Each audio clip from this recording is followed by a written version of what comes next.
Hello everyone. Tonight we set out under a blanket of stars, pushing off from shore in a carved wooden canoe that creaks gently with each dip of your paddle. The air is thick with salt, the kind that crusts your lips and clings to your skin like fine glitter.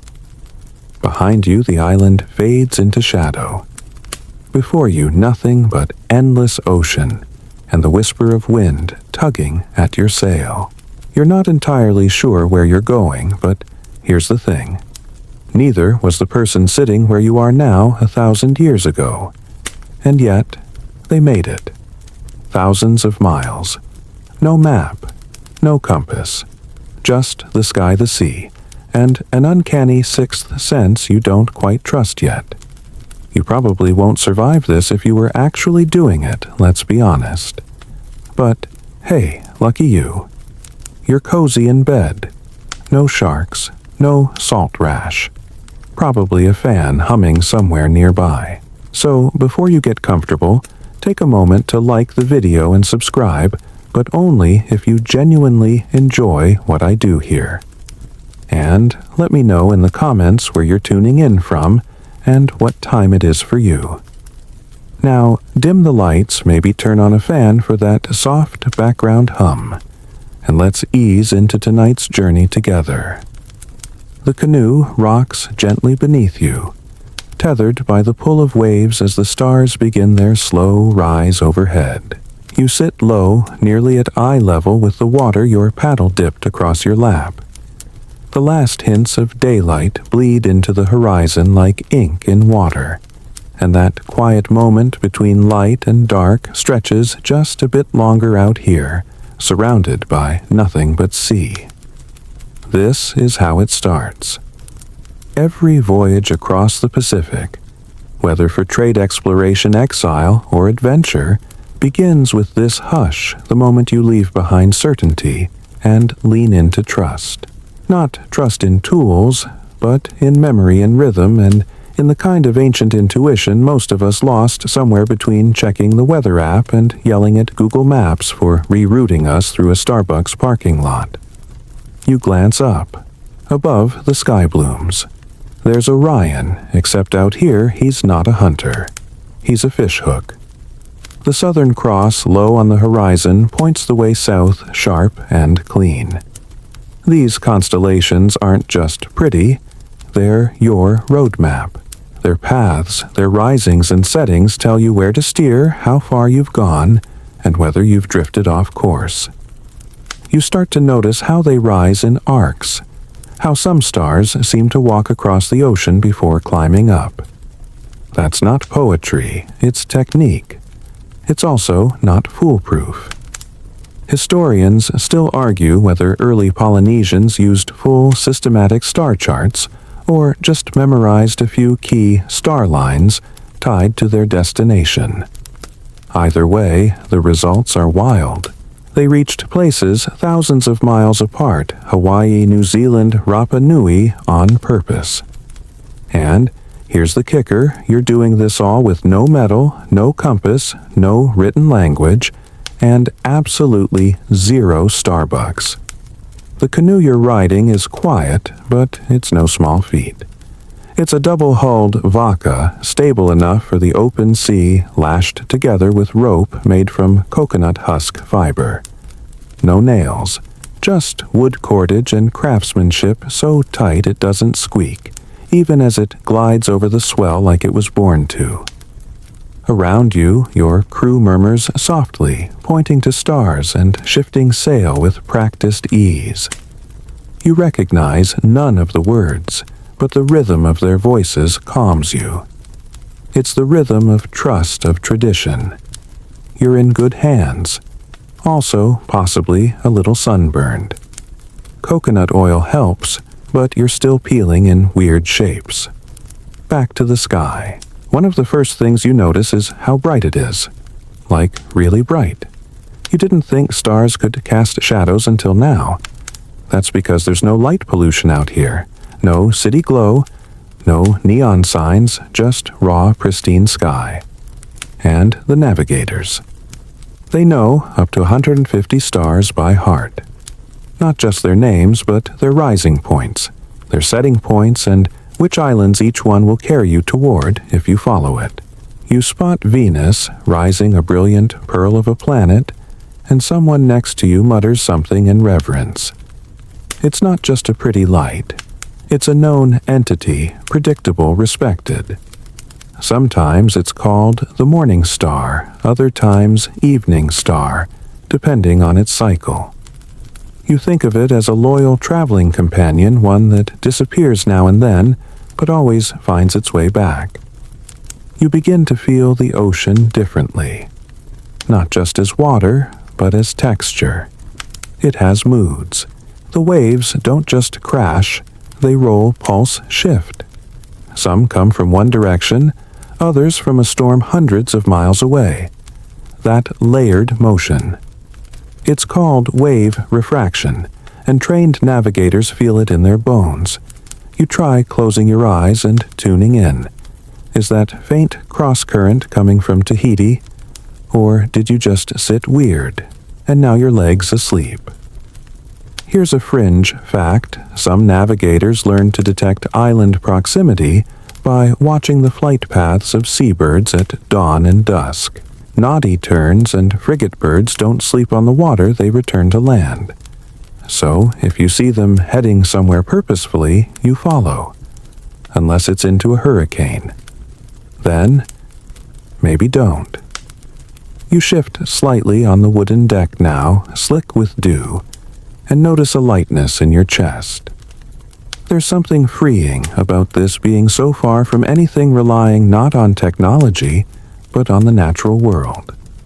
It feels timeless, like the ocean has folded you into one of its old stories. And yet, for all this beauty, there's still that edge, the danger, the uncertainty. The sky isn't always clear. Storms come fast. One wrong reading of the stars, one misjudged current, and you might just keep going. Forever. That's part of why this art was so rare, so revered. The stakes were always sky high. Or sea deep, I guess. Still, people did it. Over and over. Across generations.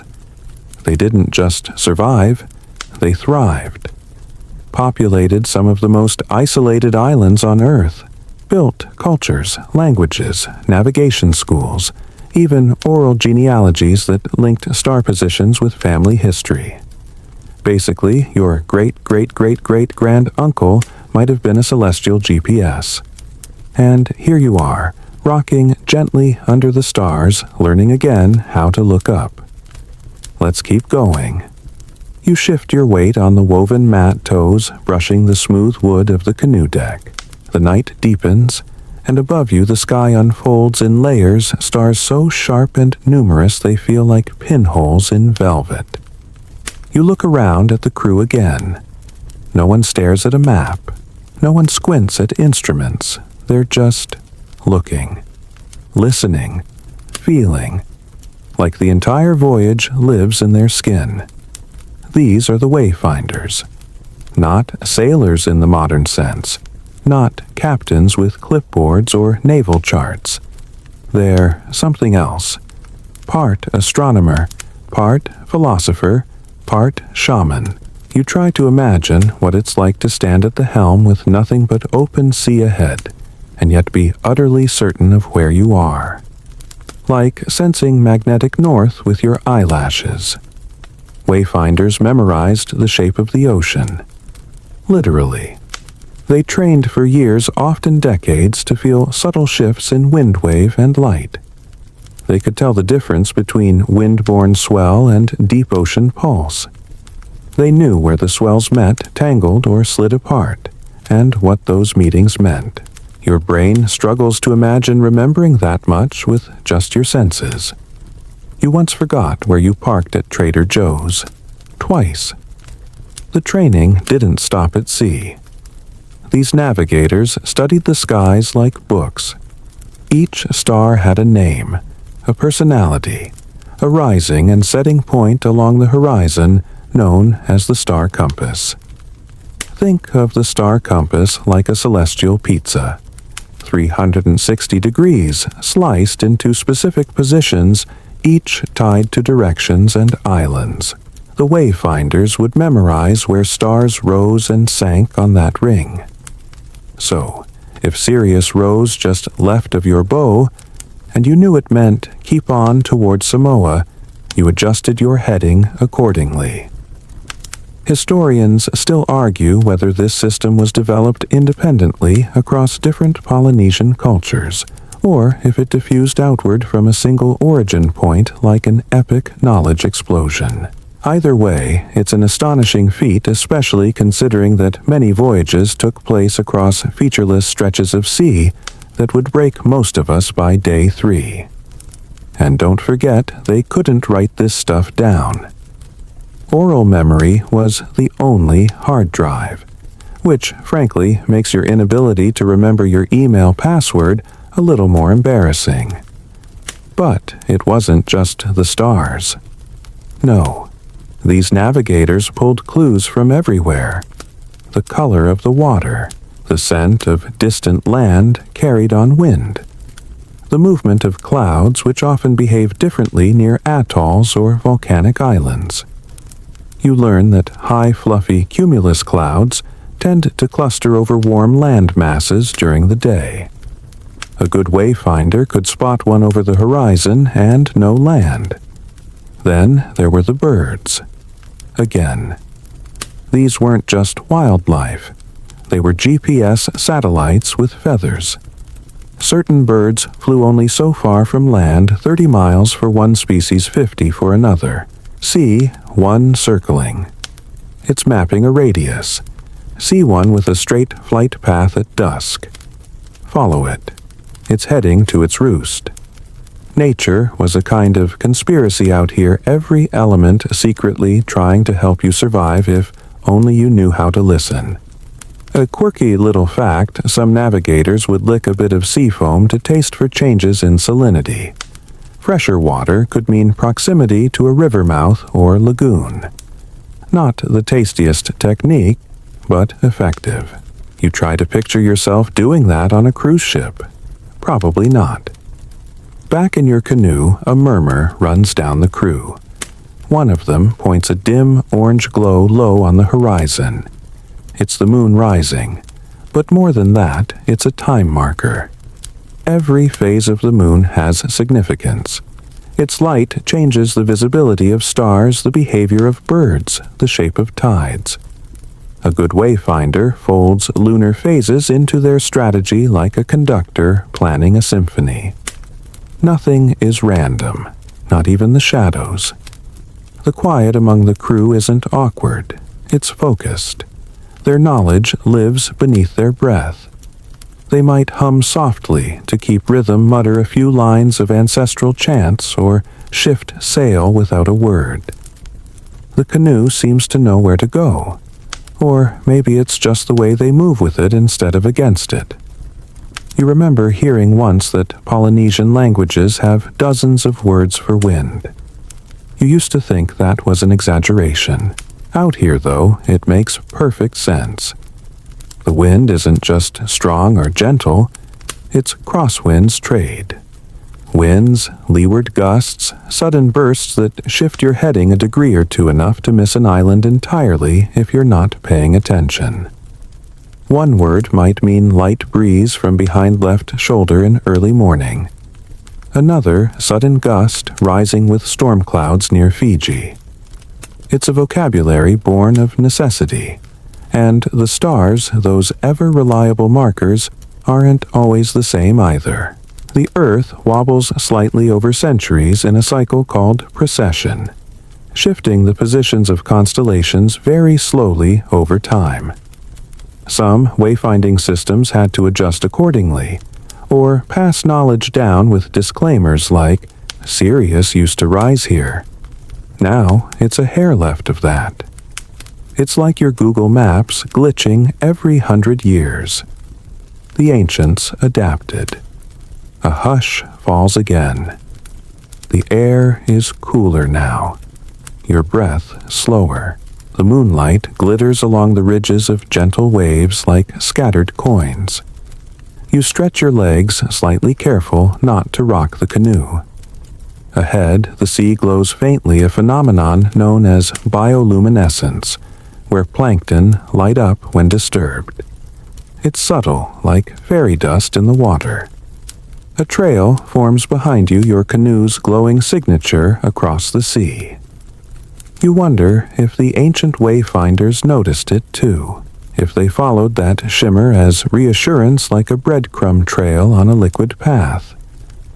A sudden thought nudges at your brain. How did these voyagers even begin to suspect there were islands out there waiting? How did they know to go? We'll get to that. But for now, you lie back and breathe in the salt and starlight. You're learning slowly to see the world like they did not in snapshots or GPS coordinates, but as a living, breathing system, an ancient conversation between sky and sea that you've only just begun to hear. The horizon begins to melt into soft hues, the very first signs of dawn smudging the stars at the edge of night. Your eyes sting slightly from the salt in the air, or maybe it's from squinting too hard, trying to remember which star is your guide and which one just looks smugly bright for no reason. Either way, the sky is changing, and that means so is your strategy. Daylight doesn't make navigating easier. In fact, it strips away one of your most reliable tools, the stars. With the sky brightening, you need to rely on what's beneath you. The ocean becomes your map now. The navigator beside you, skin, weathered eyes, calm, shifts their focus downward. Their fingers skim the water, then lift, shaking off the droplets like a chef tasting a sauce. It's not a performance. It's calibration. They're testing the consistency, the feel of the current. The canoe moves slightly under you, sliding between wave sets, and you realize this isn't just motion, it's information. Welcome to the world of wave piloting. Sounds mystical, right? Like you're surfing the psychic frequencies of the ocean, but it's real, measurable, observable, deeply sophisticated. Polynesian navigators could read the surface of the sea like Braille sensing direction based on patterns of swell that radiate from distant land masses or large storms hundreds of miles away.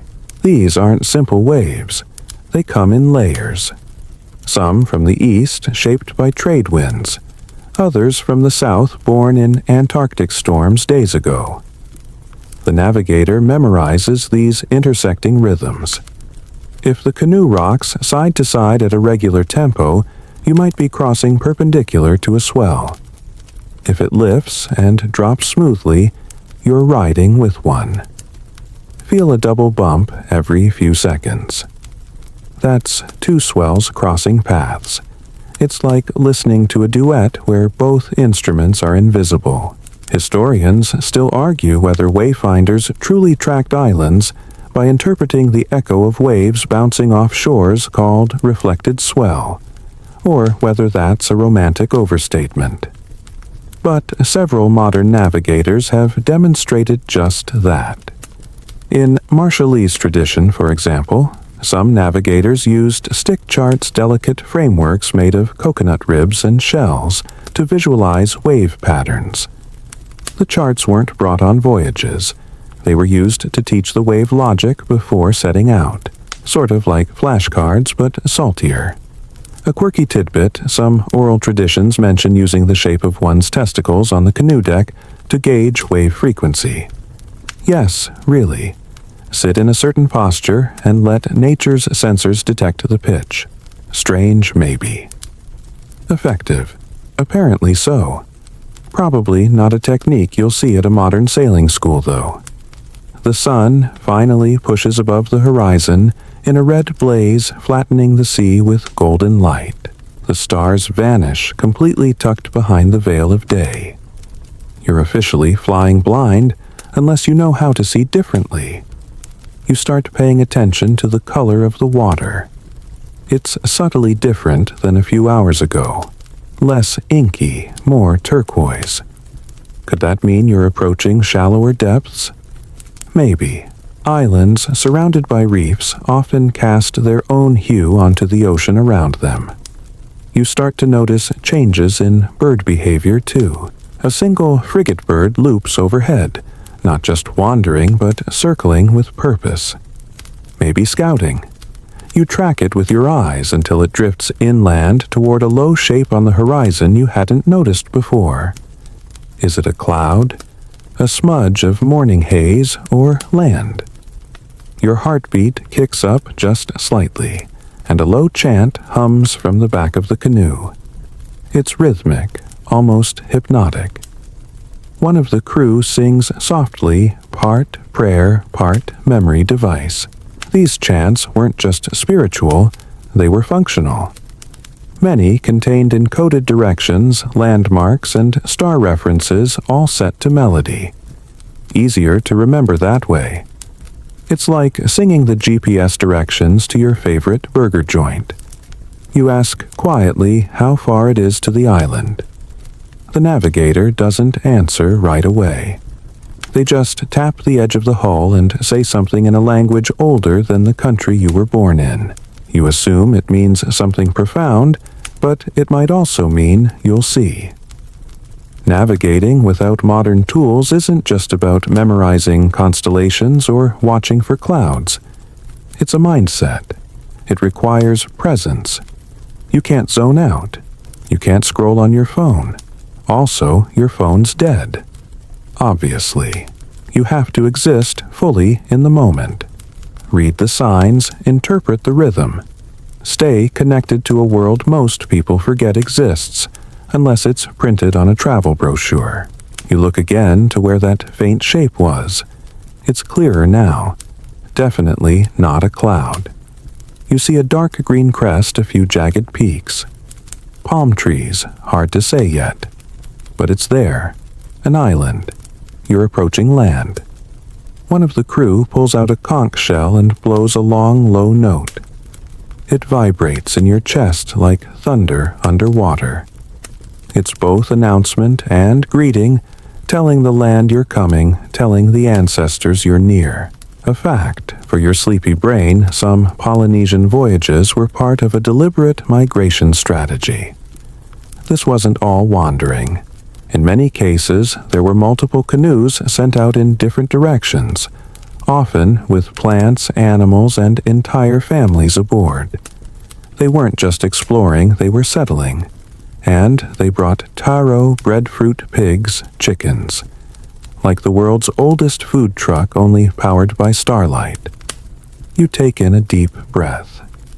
The air smells different. Less salt, more greenery. A promise. Maybe it's your imagination. Or maybe it's one of those subtle clues navigators always talk about, changes in scent, humidity, bird call. You lean forward just slightly, eyes locked on the island. There it is. Proof that this crazy star-powered system works. You feel your shoulders relax for the first time in hours. You're still at sea, but you're not lost. Not even close.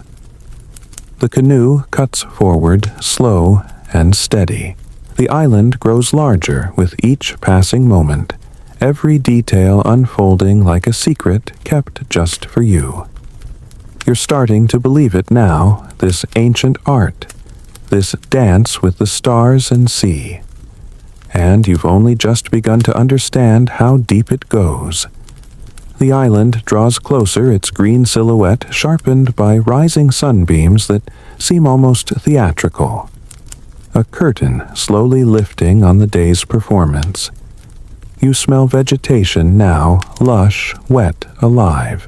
Maybe banana trees or pandanus. It's hard to tell. You're still on the canoe, but your instincts already think you've arrived. That's the thing about land after open sea. It hits you like a hug. But tonight, as you drift deeper into the tale, you're going back. Not just to sea, but thousands of years into the past, to the moment the very idea of sea travel changed forever. Because believe it or not, there was a time when the peoples of the Pacific weren't yet the globe's master navigators. There was a time when they stayed closer to shore, when outrigger canoes were still learning to stretch their legs. So, how did it begin?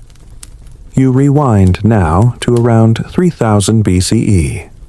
The earliest roots of what would become Polynesian navigation started far to the west in the island-hopping cultures of what is now Taiwan and the Philippines.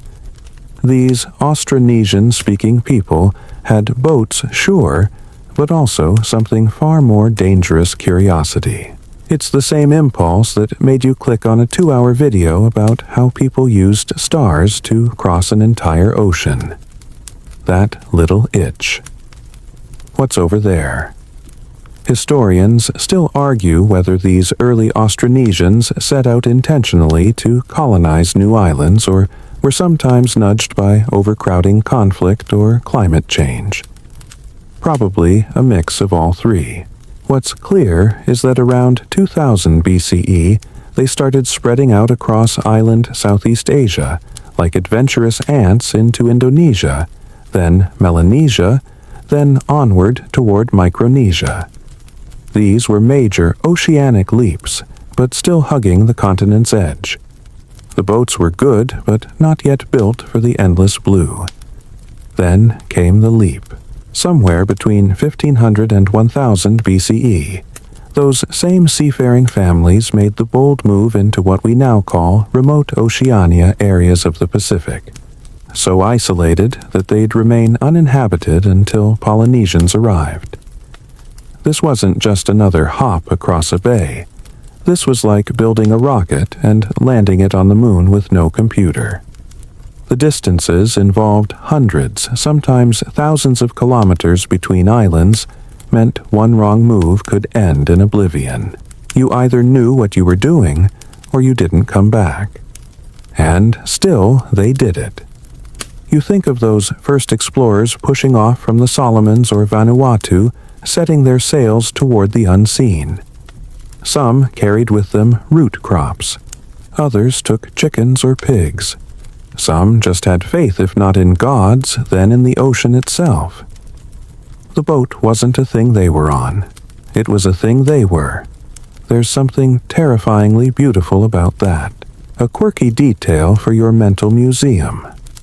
One theory suggests that Polynesian navigators sometimes carried small children on long voyages, not because they were extra adorable, but because kids were incredibly sensitive to the movement of waves.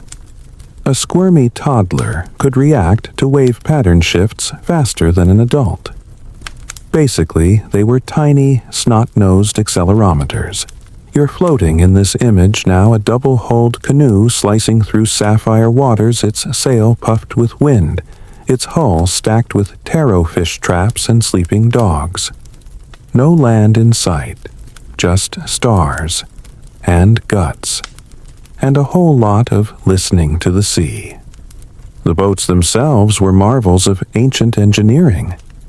Many featured outriggers, those side floats that stabilized the craft against capsizing, and used lashed parts instead of nails. The lashing allowed the entire structure to flex and move, with the water making them more durable in rough seas. You don't need titanium when you've got clever woodwork and 30 generations of design iteration. Still, even the best canoe needed more than just structural integrity. It needed direction. And this is where oral tradition became critical. It wasn't just songs or chants, it was full-blown navigational epics passed down through generations. A voyage might be encoded as a story about two lovers each star a step in their relationship. You weren't just learning how to travel, you were being enchanted into remembering. It's around 800 BCE now in your mind, and people are landing in places like Fiji, Tonga, and Samoa. These become the Polynesian cultural core. Think of them as the Silicon Valley of ocean exploration. From here, the big experiments begin. Around 300 CE navigators from these islands start pushing even farther, reaching the Cook Islands, then Tahiti. Then, with astonishing precision, Hawaii, by around 900 CE. Historians still debate whether these long voyages were one-way migrations or part of circular routes where explorers returned with stories, maps, and relatives. Some evidence, like sweet potato traces native to South America found in Polynesia, suggests they even reached the Americas. You imagine some Polynesian explorer landing in Peru and thinking, "Whoa, guys, they have potatoes." The implication is staggering. It means they may have been the first humans to connect two entire sides of the planet by sea. Without iron, without GPS, without even a written language. Your canoe rocks gently as the breeze shifts. The island you approached earlier is now visible in full dents, with palms ringed with a necklace of white coral reef. But in your imagination, you're still mid-voyage, crossing that ancient threshold from familiar waters into the uncharted. Just as your ancestors did. Just as those ancient Polynesians did by trusting in the stars, the sea, and a memory deep enough to carry generations. You wonder what it felt like to be that first person to spot an island no one had ever seen before. To know that what you're seeing changes everything, not just your own life, but your culture's future. That single moment we made it. The swell lifts your canoe just slightly, and you think, maybe that's what this whole journey is about. Pushing forward into the unknown. Again, and again, and again. The canoe now glides along the edge of the reef. You can see fish darting through clear, waist-deep water, iridescent flashes like confetti from some underwater celebration. Your feet are still on wood, but your mind drifts again farther back this time, deeper into the logic of how people ever thought to do this in the first place. I mean, who looks at the ocean with its endless, churning emptiness and says, "Yeah, let's go that way." Well, apparently the Polynesians. And while the mythic image is of brave navigators heroically launching into the void, the real magic is slower. It's patient. It builds across generations. One of the most fascinating parts. Exploratory voyages weren't random. Polynesians didn't throw a dart and hope. They had a system. A whole system of testing the ocean.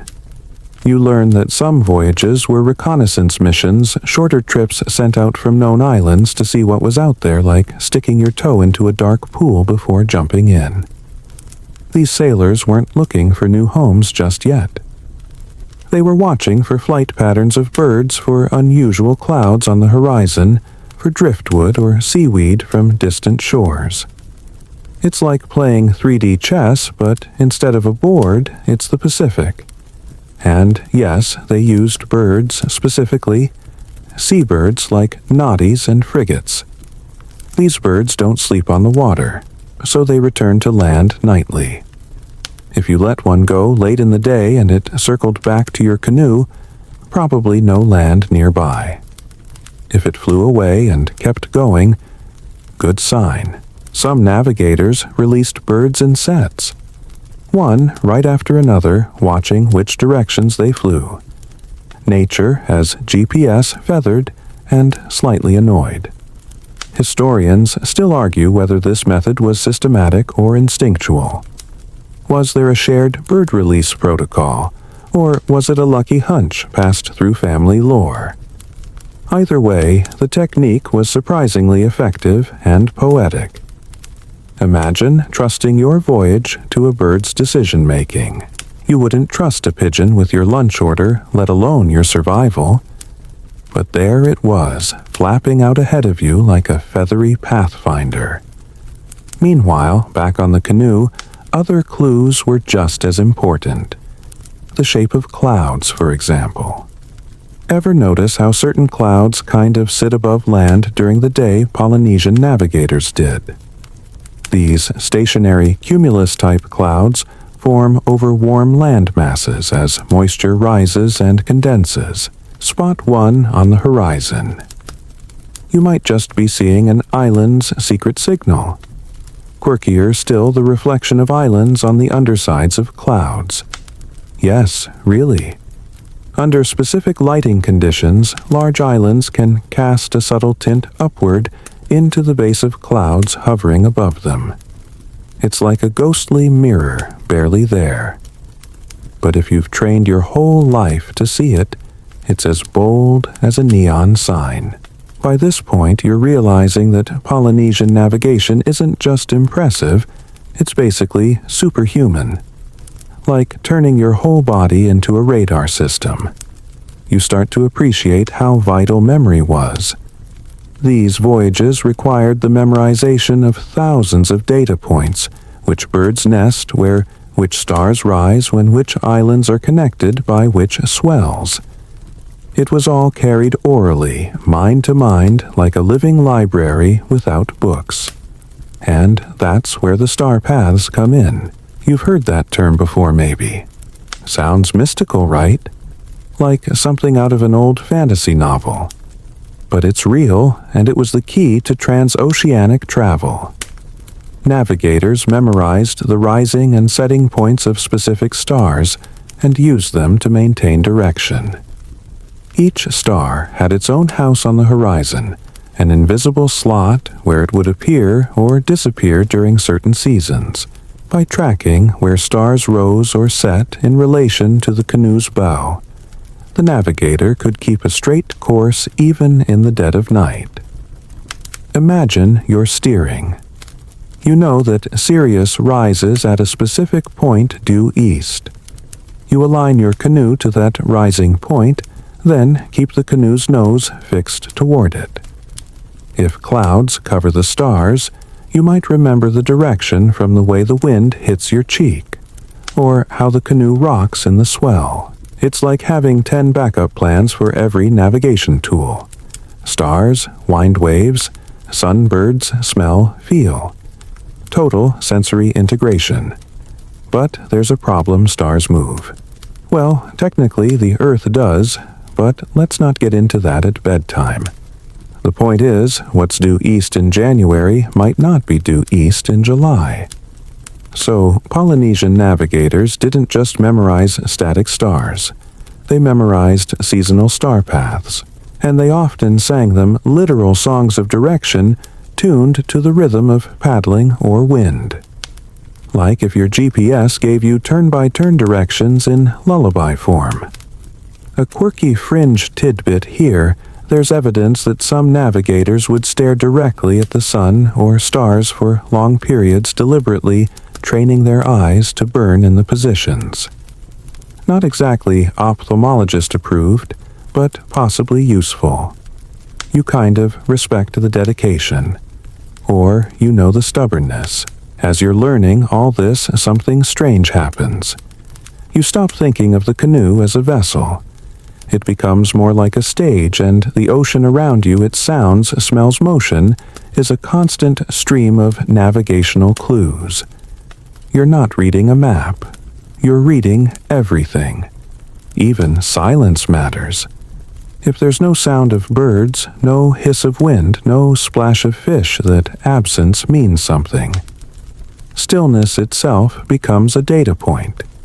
Every moment is part of the language, and you're starting to speak it. The island behind you fades again as you continue this mental voyage. You're deep in open water now, hundreds of kilometers from the last landmass, drifting through the ancient memory of 1,000 Polynesian crossings. No stars tonight, just a moonlit path on the water, and the soft hush of waves lapping against the hull. Still, you know you're not lost. You don't need instruments. You don't even need a map. You need only trust the sea and everything it's trying to tell you. The stars blink overhead like gossiping villagers. You can almost hear them whisper. And somehow you understand them better now. After all that talk of star paths and celestial houses, you don't just see pretty lights. You see tools, signposts, companions. You're not stargazing. You're star-following. Quietly, steadily, the canoe presses on, guided by patterns stitched into the sky long before telescopes or planetariums were even concepts. But now your attention shifts downward back to the ocean's surface. Because what Polynesian navigators did with stars, they also did with waves. And this is where things get deeply mind-blowing. You're about to learn wave navigation, the ancient art of reading ocean swells like Braille, written by Poseidon. Imagine this: you're lying belly down on a canoe deck, eyes closed. The canoe rocks slightly left, slightly right, then forward again. It's subtle. Most people wouldn't even register it. But you're trained. You know that kind of pitch means there's a secondary swell colliding with the dominant 1-2 wave systems, not one. You raise your head. That second swell, it's not local. It's radiating from a distant island over the horizon. In other words, you're feeling the echo of land. Yes, really. Polynesian navigators could detect reflected swells waves that bounce off islands even from hundreds of kilometers away. These returning ripples formed interference patterns with primary ocean swells, creating a signature feel under the canoe. You couldn't see the island, you couldn't smell it, but you could feel it rising like a whisper from beneath the sea. Historians still argue whether this knowledge was widespread or reserved for elite master navigators. Some believe it was guarded, passed only to a select few within chiefly families or learned guilds. Others argue it was taught openly, part of communal memory. Either way, it was deadly effective and totally invisible to the untrained. And, just to bend your brain further, imagine this: they had names for different swell directions, like memorizing the personalities of invisible currents. Each prevailing swell had its own name season and behavioral traits. Some even had stories.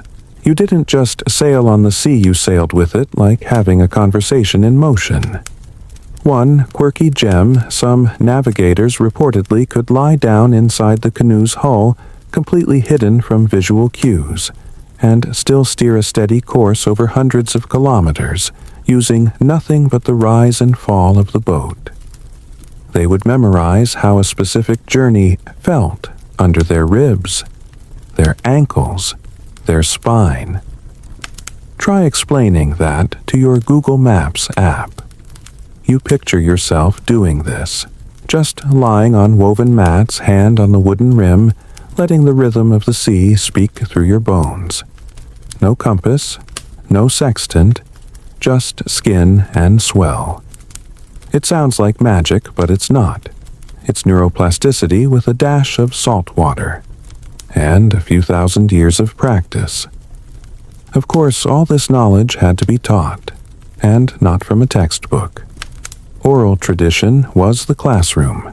Lessons happened on actual voyages, apprentices riding alongside master navigators, sometimes for years absorbing the language of the sea like kids picking up slang. They learned not just what to do, but when to listen, which might be the most overlooked skill of all. It's said that some young trainees would be instructed to sail at night blindfolded, taught to feel the canoe's motion wind angles and hull pressure without relying on stars or sight. Not terrifying at all, right? Just you, the void, and a deep hope that you remembered your lessons. You might be wondering what happened when things went wrong. Well, they had contingency plans too. Some canoes were stocked with birds to release others, carried extra paddles, fishing gear, water gourds, and sacred charms or chants for protection. Prayer was as important as preparation. Still, they knew the stakes. The Pacific is a beautiful liar. It can look calm, then turn murderous. Squalls, rogue waves, or just too much sun and not enough rain could end a voyage quickly. Every time they pushed off from shore, Polynesians flirted with oblivion. But they did it anyway. Because exploration wasn't a choice, it was a cultural engine. A detail you may not expect navigation was often woven into ceremony. Before major voyages, navigators might fast chant or even isolate themselves to prepare mentally and spiritually. The canoe wasn't just a boat, it was a vessel of purpose. Leaving an island wasn't just travel, it was cosmological. You were stepping out of the known world and into the space between stories. And when they arrived, when the canoe landed on some untouched beach, the navigator's role didn't end. Often they advised on where to build, where to plant, how to organize the settlement. Navigation wasn't about moving from point A to B. It was about carrying wisdom from one life into another. Even now, as you relax on this imagined canoe, you can almost feel the depth of that responsibility. A whole society trusting you to interpret moonlight bird calls and water bumps. Kind of makes your last road trip seem a little underwhelming, doesn't it? That moon up there, it's not just scenery. Polynesian navigators used it to mark time tides and fish behavior. A waxing crescent might signal a good time to launch. A full moon might reveal reefs in the shallows glowing softly like secrets beneath the waves. You're starting to realize that nothing in the natural world was overlooked. Everything had a voice. You just had to learn the dialect. Even silence had meaning. A sudden stillness in the wind. Change is coming. A quiet sea after days of choppy motion. You're entering a new current system, a lone bird where no birds should be. You're either near land or being watched by a cheeky feathered stowaway. And speaking of cheeky, did you know some Polynesian navigators believed certain fish could predict landfall? The appearance of particular species in open water might mean an island was nearby. Imagine sailing through shark-infested waters and saying, "Relax, everyone, that parrotfish means we're close." Bold strategy. You settle into your mat, now full of admiration, a little envy, and the kind of exhaustion that comes only from imagining 1,000 nautical miles all at once. You're not sure what's more impressive, the voyages themselves, or the awareness it took to complete them. You close your eyes. The canoe rocks gently. Somewhere out there, past memory and metaphor, a swell rolls beneath you, and it knows exactly where it's going. The rocking of the canoe has become your lullaby, soft, even, and oddly predictable now. You've become a little more like the navigators tuned in, sensing shifts, not just in wind and water, but in thought. The sea, once a terrifying unknown, now feels like a slow-moving companion. Not tame, not safe, but no longer alien. It's the highway of Polynesia, and you're starting to feel the rhythm of its language. Now, let's get our paddles into one of the most astonishing chapters of this whole saga. The actual voyages across the unthinkably vast Pacific, including the 1,000-mile leaps that shaped the Polynesian Triangle. You've heard of it, maybe the imaginary triangle formed by Hawaii in the north, Aotearoa, New Zealand in the southwest, and Rapa Nui, Easter Island in the southeast. That's a whopping 10 million square miles of ocean. And the Polynesians didn't just cross it, they populated it. You picture it sailing from the Marquesas to Hawaii, a journey of more than 2,000 miles across open water with no land visible for weeks. No compass, no map, no steel or sails.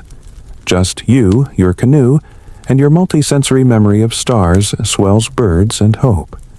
And maybe some bananas tied to the mast. Historians still argue whether these voyages were part of a master plan or a series of lucky breaks followed by chain migrations. Some say navigators deliberately set out with the goal of finding new islands. Others suggest smaller accidental discoveries triggered waves of intentional exploration afterward. You know, like the world's most impressive whoops. But what's clear is this: these weren't one-time events. The Polynesians weren't just tourists. They went back and forth. That's right return trips, sometimes over thousands of kilometers. That alone makes the idea of accidental settlement pretty flimsy. If you can return to where you came from across open ocean, you're not lucky. You're legendary. One of the most fascinating stories is the settlement of Hawaii. The prevailing theory is that voyagers from the Marquesas Islands were the first to arrive sometime between 800 and 1200 AD. But it wasn't a one-canoe journey. These were likely whole fleets, family groups, leaders, priests, artisans, bringing pigs, dogs, taro, and sweet potatoes. It was colonization, not castaway fiction, and they brought their maps in their minds, songs on their lips, and the stars beneath their skin.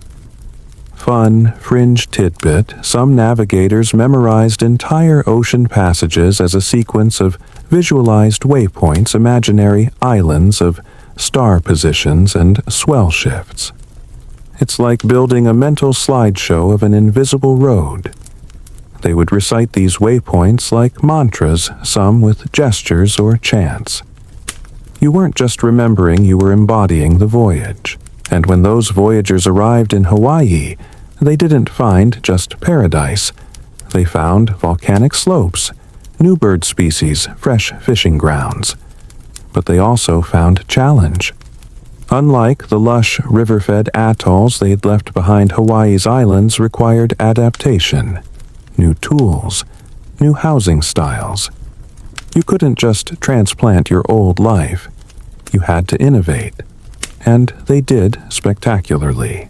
From the terraces of taro fields to the fish ponds engineered along the coast, Polynesians transformed Hawaii into a thriving hub of culture and abundance. They brought the old gods with them, but also birthed new stories, new chants, new constellations named for local discoveries. You realize that navigation didn't stop when the canoe landed. It evolved. But back to the water, one of the wildest facts. The distances between major Polynesian settlements often exceed the distances between, say, London and Baghdad, and they did it on canoes. Double-hulled, yes. Stable, yes. But still, canoes. No watertight compartments, no backup motor, no SOS button to call in the Coast Guard. Just wood lashings and ancestral knowledge. Now, take Easter Island Rapa Nui, a jagged speck in the southeastern Pacific. It's one of the most remote inhabited islands in the world, and yet Polynesian navigators found it, settled it, built those famous Moai statues that still confuse tourists and archaeologists alike. The real mystery, though, isn't how the statues got there. It's how people got there in the first place. Rapa Nui is more than 1,000 miles from the nearest island. Miss it, and you're just floating. Forever. And yet the Polynesians nailed it. That's not just good luck. That's planning skill and the courage of 1,000 suns. There's an old joke among Pacific scholars. If Columbus had missed the Americas, he'd have died at sea. If a Polynesian had missed an island, he'd have turned around and tried again. It's funny because it's true, and a little bit humbling. Here's another mind-bender. New Zealand Aotearoa was among the last places on Earth settled by humans, and the Polynesians were the ones who did it. They arrived sometime between 1200 and 1300 AD during what many call the final wave of Polynesian migration. From tropical islands to temperate fjords, they adapted once again, creating the rich Maori culture that continues today. That adaptability.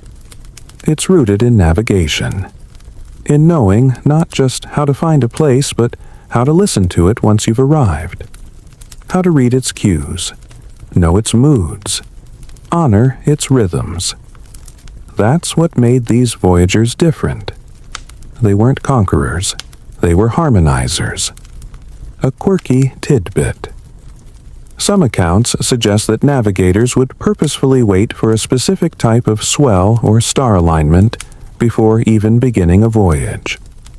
Not because they were superstitious, though sure some were, but because they knew timing was everything. The ocean had seasons, and you had to wait until it was in the right mood. You don't crash a party when the host is grumpy. And now, lying here in your mental canoe, you start to see it differently. These voyages weren't insane risks. They were calculated, albeit gutsy decisions made by experts who understood the sea the way you understand your own neighborhood. Only instead of traffic lights and taco stands, their landmarks were clouds, stars, and fish migration patterns. You breathe out slowly.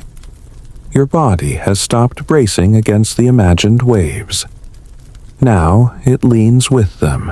You're starting to trust the current, the rhythm, the silent choreography that plays out between water and willpower. Because even across thousands of miles with no land in sight, and nothing but the cosmos above and below, these navigators weren't lost. They were home. You stir slightly on the canoe mat, the salty breeze of imagined seas brushing against your cheek. It's been a long night, or has it only just begun? Either way, you're still sailing, still drifting through history's most epic maritime mystery.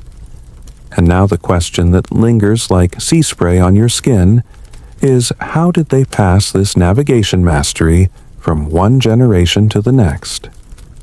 Because, let's be honest, this isn't the kind of thing you jot down in a notebook and teach with PowerPoints. Polynesian navigation was, and still is in many places, a sacred oral tradition. That means everything you've imagined so far. The swell knowledge, the star lore, the reading of birds and fish was transferred without a single written word. No diagrams, no textbooks, just stories, chants, and countless hours of watching, feeling, and remembering. You lie back again, picturing a young apprentice navigator, maybe 12 years old, seated at the feet of a gray-haired wayfinder on a beach at twilight. The stars have just begun to shimmer overhead, and the elder begins to sing not a song of entertainment, but a constellation chant. Each line a mnemonic for a star's rise and fall, its trajectory through the sky. A whole voyage encoded in rhythm and repetition. It's part lullaby, part GPS. These chants weren't just pretty, they were layered memory tools. One mainstream historical fact: Polynesian navigators used what's called star lines, or sidereal compasses, groupings of stars rising and setting along consistent points on the horizon. These were memorized as sequences. You'd learn which stars came up before others and how far apart they sat. Imagine learning to sail by reciting poetry about the sky, except your life depends on getting the meter right. But the magic wasn't in just what they memorized, it was in how they memorized. The human brain can only remember so many things without help, and so navigators relied heavily on structured oral techniques. Repetition, song, symbolic association. It wasn't random. It was a system honed over centuries. Here's your quirky fact for tonight. Some navigators trained their memories by mapping star patterns onto the shape of their own body. Like Orion's belt. That's my collarbone. The Southern Cross. that's my left thigh. It sounds absurd until you realize it's basically the same as the memory palace technique used by competitive memorizers today. Only instead of imagining a mansion full of filing cabinets, you are the mansion. Historians still argue whether this oral system reached the same level of detail as Western cartography. Some claim it's too abstract, too anecdotal. Others insist it's equally precise, just expressed differently. You're now firmly in the why not both camp. One uses rulers and compasses. The other uses chance and bones. Different methods, same result, not getting hopelessly lost in the largest ocean on Earth. Training could take years, sometimes a lifetime. There was no official graduation day, no diploma. You became a navigator when the elders said you were ready. Until then, you observed. You paddled. You failed. You got rained on a lot. You learned not just direction, but judgment. When to turn back, when to push through, when to let the ocean win. And then there were the schools. Yes, navigation schools. Sacred spaces, often stone enclosures where initiates would gather and learn from the masters. One of the most famous was the PWO school in Micronesia, particularly on the island of Satawal, where even today the ancient techniques are kept alive. The title of PWO Navigator wasn't just a skill, it was a spiritual rank, something akin to knighthood, with less armor and more coconut water. These schools were immersive. You didn't just memorize, you embodied the teachings. Students practiced by sitting in canoes on land mimicking movements, learning to feel wave motion without motion. They walked the compass points in circles, mimicking swells. The lessons weren't theoretical, they were muscular, sensory, lived. And yes, secrecy was a part of it. Navigation knowledge was often considered sacred, even taboo to outsiders. It was inherited, protected, and often reserved for male students, though there are whispered stories of women navigators who defied tradition and excelled, especially in modern revivals. Whether those women were common or exceptional, historians still argue. But imagine the pressure. You're a young apprentice, and the lives of your entire community may someday rest on your ability to remember whether that bright dot is Sirius or Canopus. Miss one chant, mix up one star line, and you're not just wrong, you're doomed. No stress. Still, the lessons went beyond stars and swells. Navigators were also trained in meteorology, ecology, astronomy, and leadership. They had to read clouds, winds, animal behaviors. They had to know what kind of seaweed meant land nearby, or how a school of fish behaving oddly might signal underwater topography. If Sherlock Holmes had been Polynesian, he'd have worn a loincloth and paddled. And perhaps most striking of all, the navigator didn't just learn to find islands, he learned to be one. Let me explain. In many traditions, the navigator is taught to keep the canoe mentally still and imagine the island moving toward them. The boat doesn't travel, the world shifts. This change in perspective helps center the navigator. You're no longer lost in a massive ocean. You're fixed, grounded. Everything else moves around you. It's poetic, and it's practical. It's a cognitive trick that helps you remain calm, stable, and oriented. You aren't chasing land, you're welcoming it.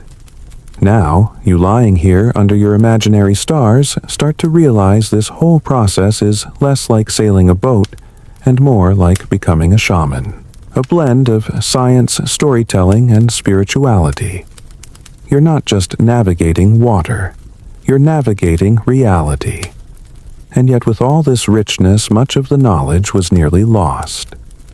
When Western contact spread through the Pacific missionaries, colonial administrators, and modern tech all chipped away at the tradition.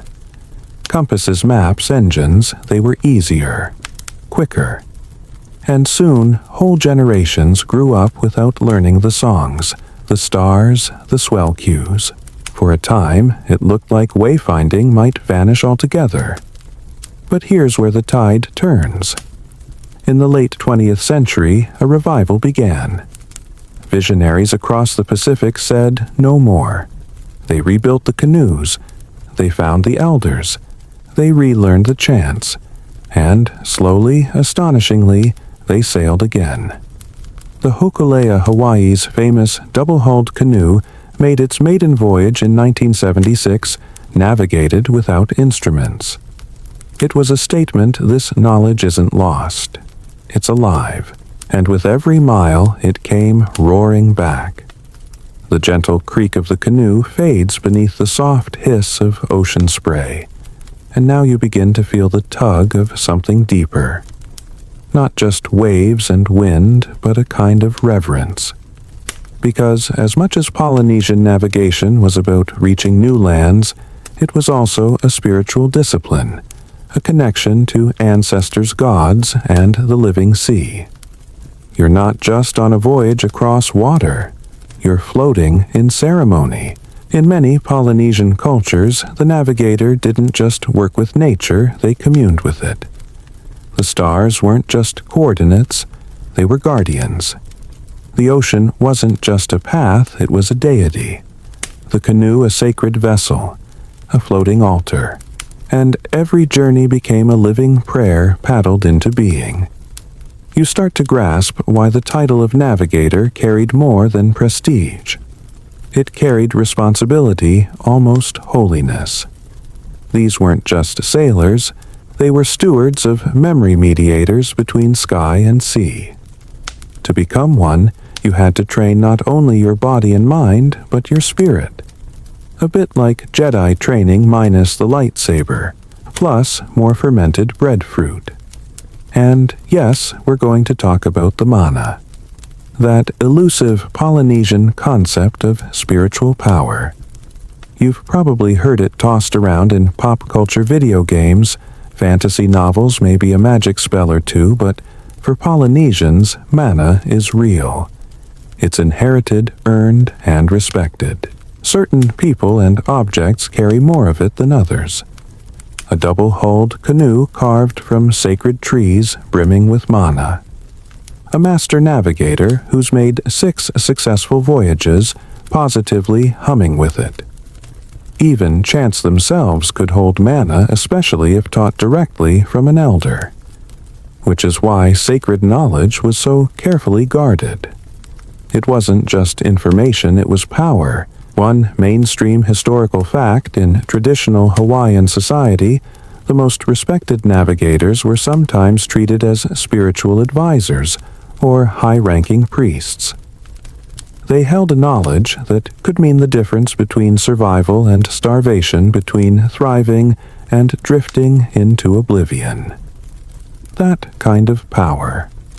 Yeah, it comes with a ceremonial cloak, or at least a metaphorical one. Now imagine you're training as a young apprentice. It's not just about memorizing star charts and fish behavior. You're learning when not to speak, when to observe in silence, when to offer thanks to the sea before a voyage, or to chant before touching the canoe's hull. The process is sacred, every gesture saturated with meaning. Navigation becomes an act of humility. You aren't conquering the ocean, you're entering into dialogue with it. A quirky tidbit. In parts of Micronesia, navigators would perform rituals with shell necklaces or carved bones before a journey, not as superstition, but as a way to invite protection and clarity. Some even used special stones believed to contain the memory of ancestral voyages. Carrying one in your canoe wasn't just symbolic, it was like bringing a co-pilot from the spirit world. Historians still argue whether these rituals had any measurable impact on success, or whether they were more cultural psychology, mental anchoring, if you will. But the results, they speak for themselves. These voyages succeeded across generations. The rituals were doing something right even if we can't measure it in nautical miles. And now, drifting with your breath, you sense the outline of the sacred canoe itself. Double-hulled, lashed not with nails, but with rope designed to flex and move with the ocean rather than resist it. It's more alive than manufactured. The building of a multi-week ceremony. Certain trees were chosen with care, felled with chants, carved with offerings. You didn't just make a canoe. You invited it into being. There's an old belief in some island groups that the spirit of the canoe chooses the voyage, not the other way around. So, before setting off, navigators would sit quietly beside their vessel seeking permission. You don't just load up your crew and point at the horizon. You listen. You wait. It's an intimate, reverent dance between intention and surrender. You plan the course, you memorize the skies, but you also let go, because the ocean always gets the final say. And then there's the weather. You might think the sky was just a practical part of navigation, and you'd be half right. But Polynesians also saw the heavens as messengers. Unusual cloud formations, strange stars, blood-colored sunsets. These weren't just meteorological quirks. They were omens, warnings, sometimes blessings. It was believed that certain gods rode the clouds whispered through the wind, or cast their moods onto the sea. Modern meteorology might scoff, but let's be honest. Unusual cumulonimbus activity doesn't sound nearly as compelling as Tangaroa. God of the sea is displeased today. And, to be fair, some of those superstitions likely evolved from generations of observational truth. Red sky at night, sailors delight that saying didn't come from nowhere. Even the stars had personalities. Canopus, that bright white beacon in the southern sky, a king among stars, sometimes seen as a guide for the souls of the dead. Sirius, a seasonal marker, and in some traditions a signal of storms to come. The night sky was a cast of characters, each with its own attitude and agenda. Your job as a navigator wasn't just to know them, but to honor them. All of this builds into a philosophy of harmony, where Western exploration often carried the language of conquest, discovery, domination. Mapping Polynesian navigation spoke of alignment. You weren't imposing your will on the ocean. You were aligning your will with it. And somewhere in the folds of your blanket, your heart slows just a little. You start to see why this wasn't just science and not just art. It was belief, discipline, and reverence braided into something timeless. A final whisper for tonight's drift, the words moana and waka appear in dozens of Polynesian dialects, from Tonga to Aotearoa. Moana means ocean. Waka means canoe. But together they mean more. They mean journey. They mean heritage. They mean that you are never just a body on water. You are a soul following a song that began long before you were born. And as the stars above you shimmer quietly, blinking in patterns too ancient to decode, you lie still, your breath sinking with an old rhythm. The rhythm of voyagers, of sacred canoes, and of oceans that once whispered secrets to those who dared to listen. You breathe in, slowly, the imagined scent of salt and aged wood clinging softly to your thoughts. The sea murmurs beneath your canoe, always beneath you, always watching. The stars above remain your map, your silent choir of glimmering voices. But now you start to wonder, where did all this sacred knowledge actually take them? What were the real-world results of memorizing swell patterns, star chants, and bird routes? It's time to step onto the shores of distant islands, because you're not just floating anymore, you're arriving. Polynesians didn't just build a brilliant navigational system for fun. They used it. Over the course of 1,000 years, their double-hulled canoes carried them across nearly every habitable speck of the Pacific Ocean. We're talking about an area that covers 10 million square miles.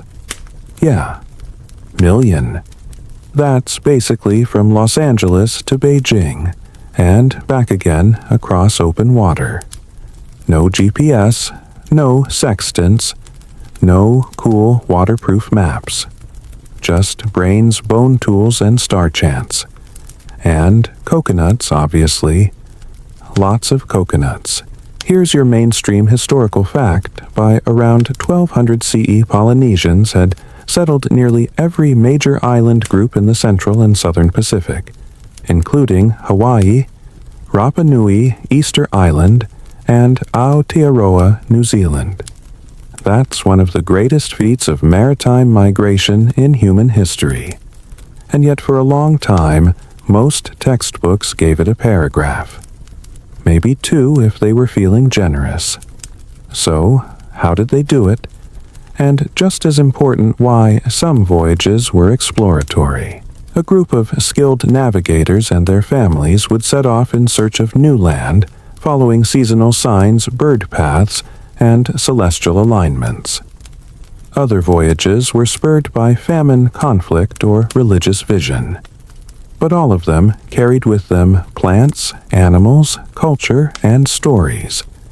Bananas, yams, taro, dogs, chickens. These weren't random castaways drifting on the tide. These were deliberate settlers with full-blown colonization starter kits. A Polynesian IKEA migration pack, just add water. Now, for a quirky detail that historians love to chew on sweet potatoes. Yep, your humble Thanksgiving side dish plays a starring role in a global debate. Sweet potatoes are native to South America, yet they were present across Polynesia long before European contact. The most likely explanation, Polynesians reached South America centuries before Columbus, traded for the crop and brought it back across the Pacific. That's right, ancient contact across hemispheres. Sweet potatoes as ancient postcards. Historians still argue whether this proves intentional cross-Pacific trade, or whether floating drift material carried the crops and Polynesians simply adopted them. But the timing and the widespread cultivation across islands. It points to something more ambitious. It's the vegetable that launched 1,000 theories. And speaking of theories, how do we actually know they made these voyages intentionally? Maybe they just drifted with the wind and got lucky. Right? Wrong. That was the prevailing view for way too long, especially among European historians in the 19th and early 20th centuries. They couldn't imagine primitive islanders pulling off what their own sailors struggled to do with fancy instruments and massive ships. So, they chalked it up to accident. Drift theory. But here's where it gets spicy in 1947.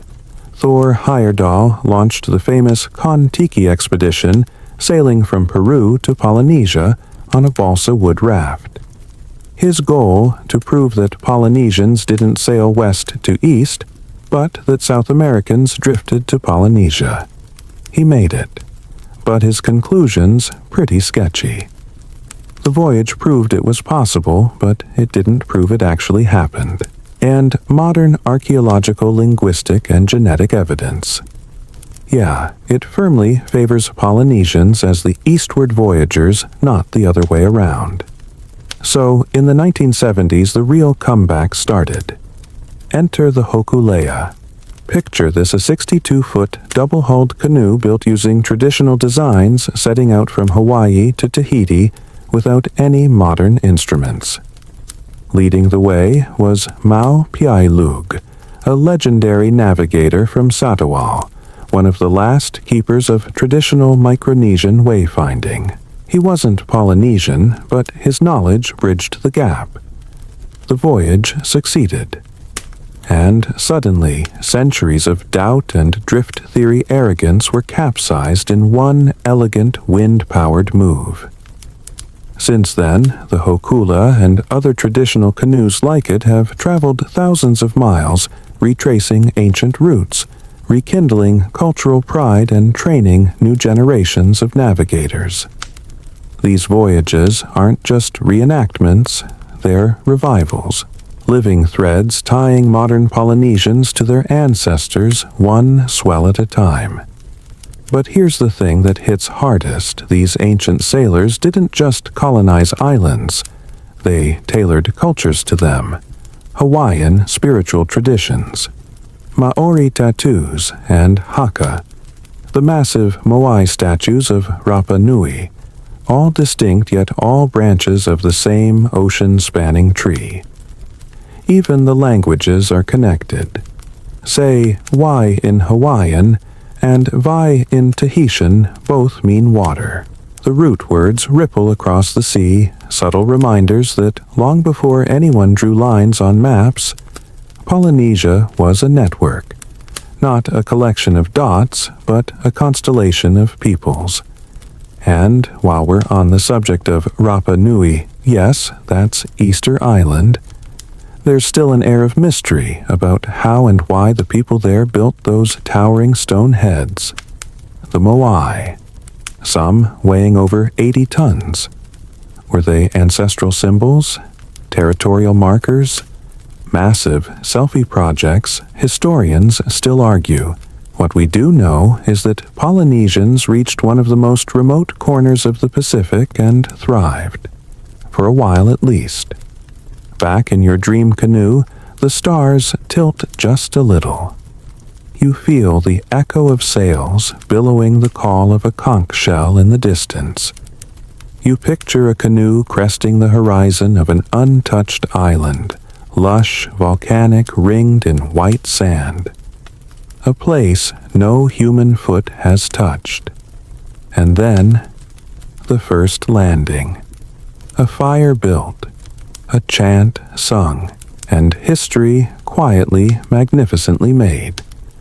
This is the part that's hard to grasp from textbooks. These weren't one-time voyages.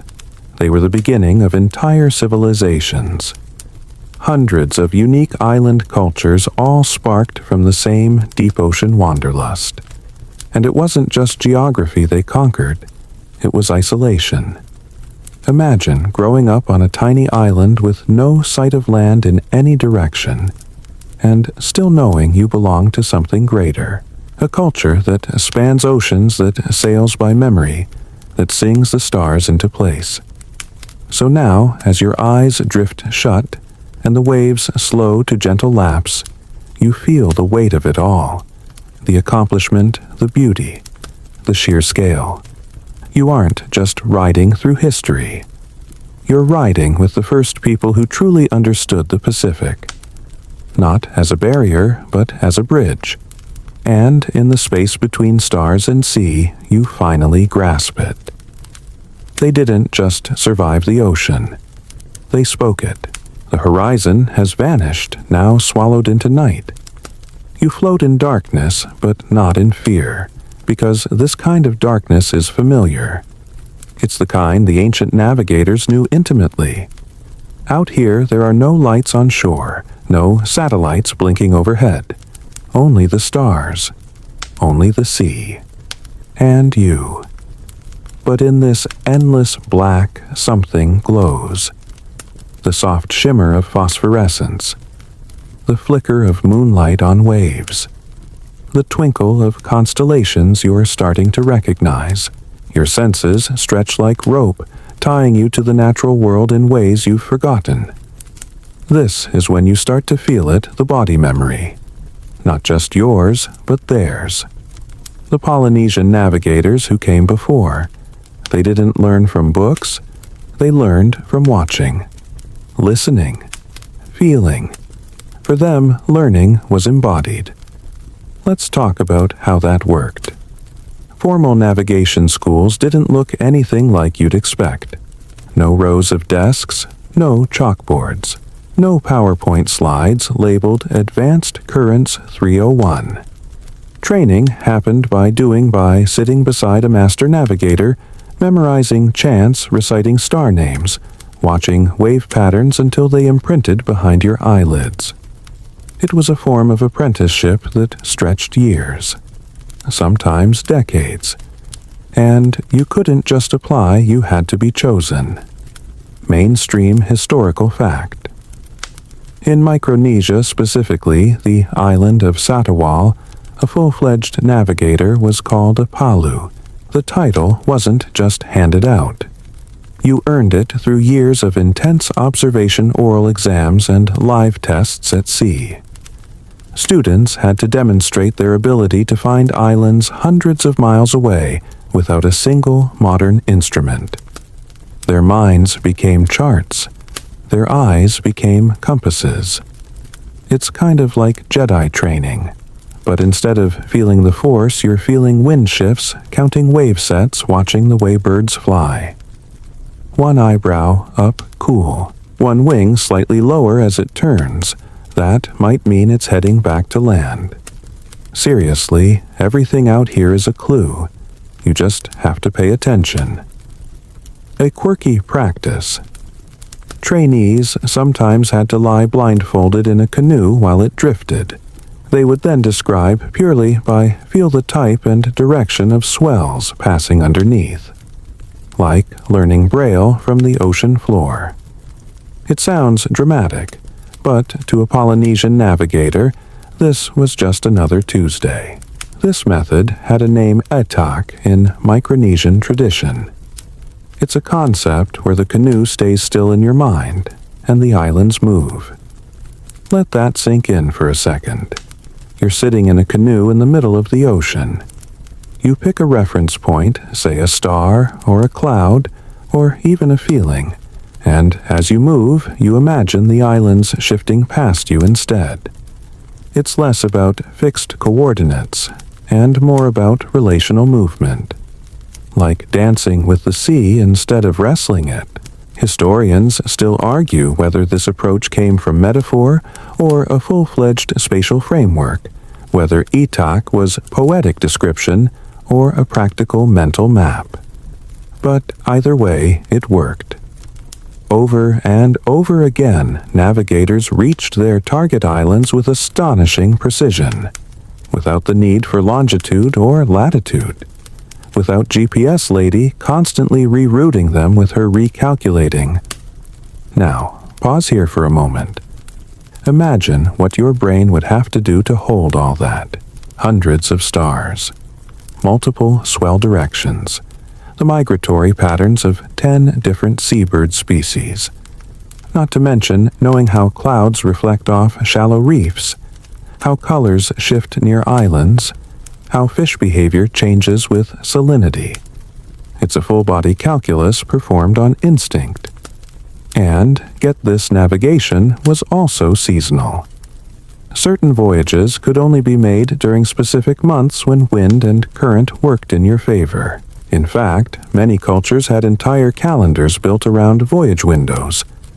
A navigator had to be a meteorologist, oceanographer, and lunar calendar enthusiast all rolled into one. Your planner app would simply implode. But even with all that prep, you couldn't just sail out alone. Traditional voyages involved community. You'd have elders offering blessings, families preparing food bundles, young apprentices checking lashings for the 100th time. A long-distance journey might involve multiple canoes, sometimes a whole fleet. Because remember, this isn't Uber Eats. You're packing for months. Everything you bring matters. Even dreams played a role. Some navigators believed that dreams could reveal approaching storms or signal when to begin a journey. If your dream featured certain animals or celestial events, that could be a warning or a green light. Laugh if you want, but modern neuroscientists now say dreams can help us process complex information. Maybe these ancient wayfinders were just ahead of their time in sleep analytics. And in the center of all this preparation sat the navigator, the Palu or the Tonga in other cultures. Revered, trusted, occasionally feared. Because if the navigator lost their way, the entire voyage could end in disaster. But if they succeeded, they weren't just seen as skilled, they were seen as blessed, chosen. That's a lot of pressure for someone relying on star glimmers and fish migration. Which brings us to a tension worth lingering on: what happens when you get it wrong? It didn't happen often, but mistakes were deadly. Choosing the wrong current, misreading the sky, ignoring a bird sign, all could send a canoe hundreds of miles off course. Some islanders told stories of drift voyages gone awry. Entire clans disappearing into the blue. Sometimes a canoe would vanish for years, and then return sun-bleached and gaunt, claiming to have found a new island. You might call that tragedy or discovery. Often it was both. These were the gambles of deep-sea navigation. Not just physical risk, but spiritual stakes. Because every voyage asked you to trust something bigger than yourself. Nature, memory, the whisper of ancestors, and sometimes pure gut feeling. Back in your own body, you shift gently. The phantom canoe rocks with you. The night remains silent except for the occasional imaginary splash of fish maybe, or the echo of someone long gone. You think about the apprentices who lay on woven mats tracing star paths with their fingers, who closed their eyes and practiced naming constellations by feel, who listened to the creak of the mast and learned the difference between friendly winds and jealous ones. You picture yourself among them, not as a tourist, but as someone learning, watching, becoming. It's not hard to imagine. Because part of you already knows how to listen, how to memorize through rhythm, how to pay attention to what doesn't shout. The old ways aren't gone. They're just waiting. And as the canoe drifts a little farther into your dream, you whisper to yourself without even realizing it. 3 stars from the eastern horizon. A swell from the north. A seabird turning home. You're getting the hang of this. Your fingers trail through imaginary water as the canoe carries you forward somewhere between sleep and ancient memory. The night is thick with silence, now that warm hush where time loses its grip. But don't let the calm fool you out here under stars and salt winds. Every breath is part of a larger system. Because what you're starting to see and feel is that navigation wasn't just a science or a skill. It was a sacred act, a spiritual ritual, a conversation with the cosmos. Tonight, we drift into the sacred. Across Polynesia, navigation was deeply tied to spirituality. The stars weren't just pinpoints of light, they were ancestors, gods, guides. You didn't read the night sky like a manual. You consulted it like a priest reading signs from heaven. Each voyage wasn't just about reaching a place, it was about becoming worthy of that place. Here's your historical fact: in Maori culture, the sky was divided into realms ruled by gods. Tangaroa ruled the sea, Tauhiri Matea the winds, Rangi Nui the heavens. Every weather shift, every celestial alignment was interpreted as a sign from these deities. Before a major voyage, ceremonies were held to ask for favor and to avoid wrath. No sailor wanted to be caught in a storm stirred by an offended sky god. You think turbulence is bad. Try angering the literal embodiment of wind. And before you imagine a bunch of stone altars and dramatic chanting, remember this was personal.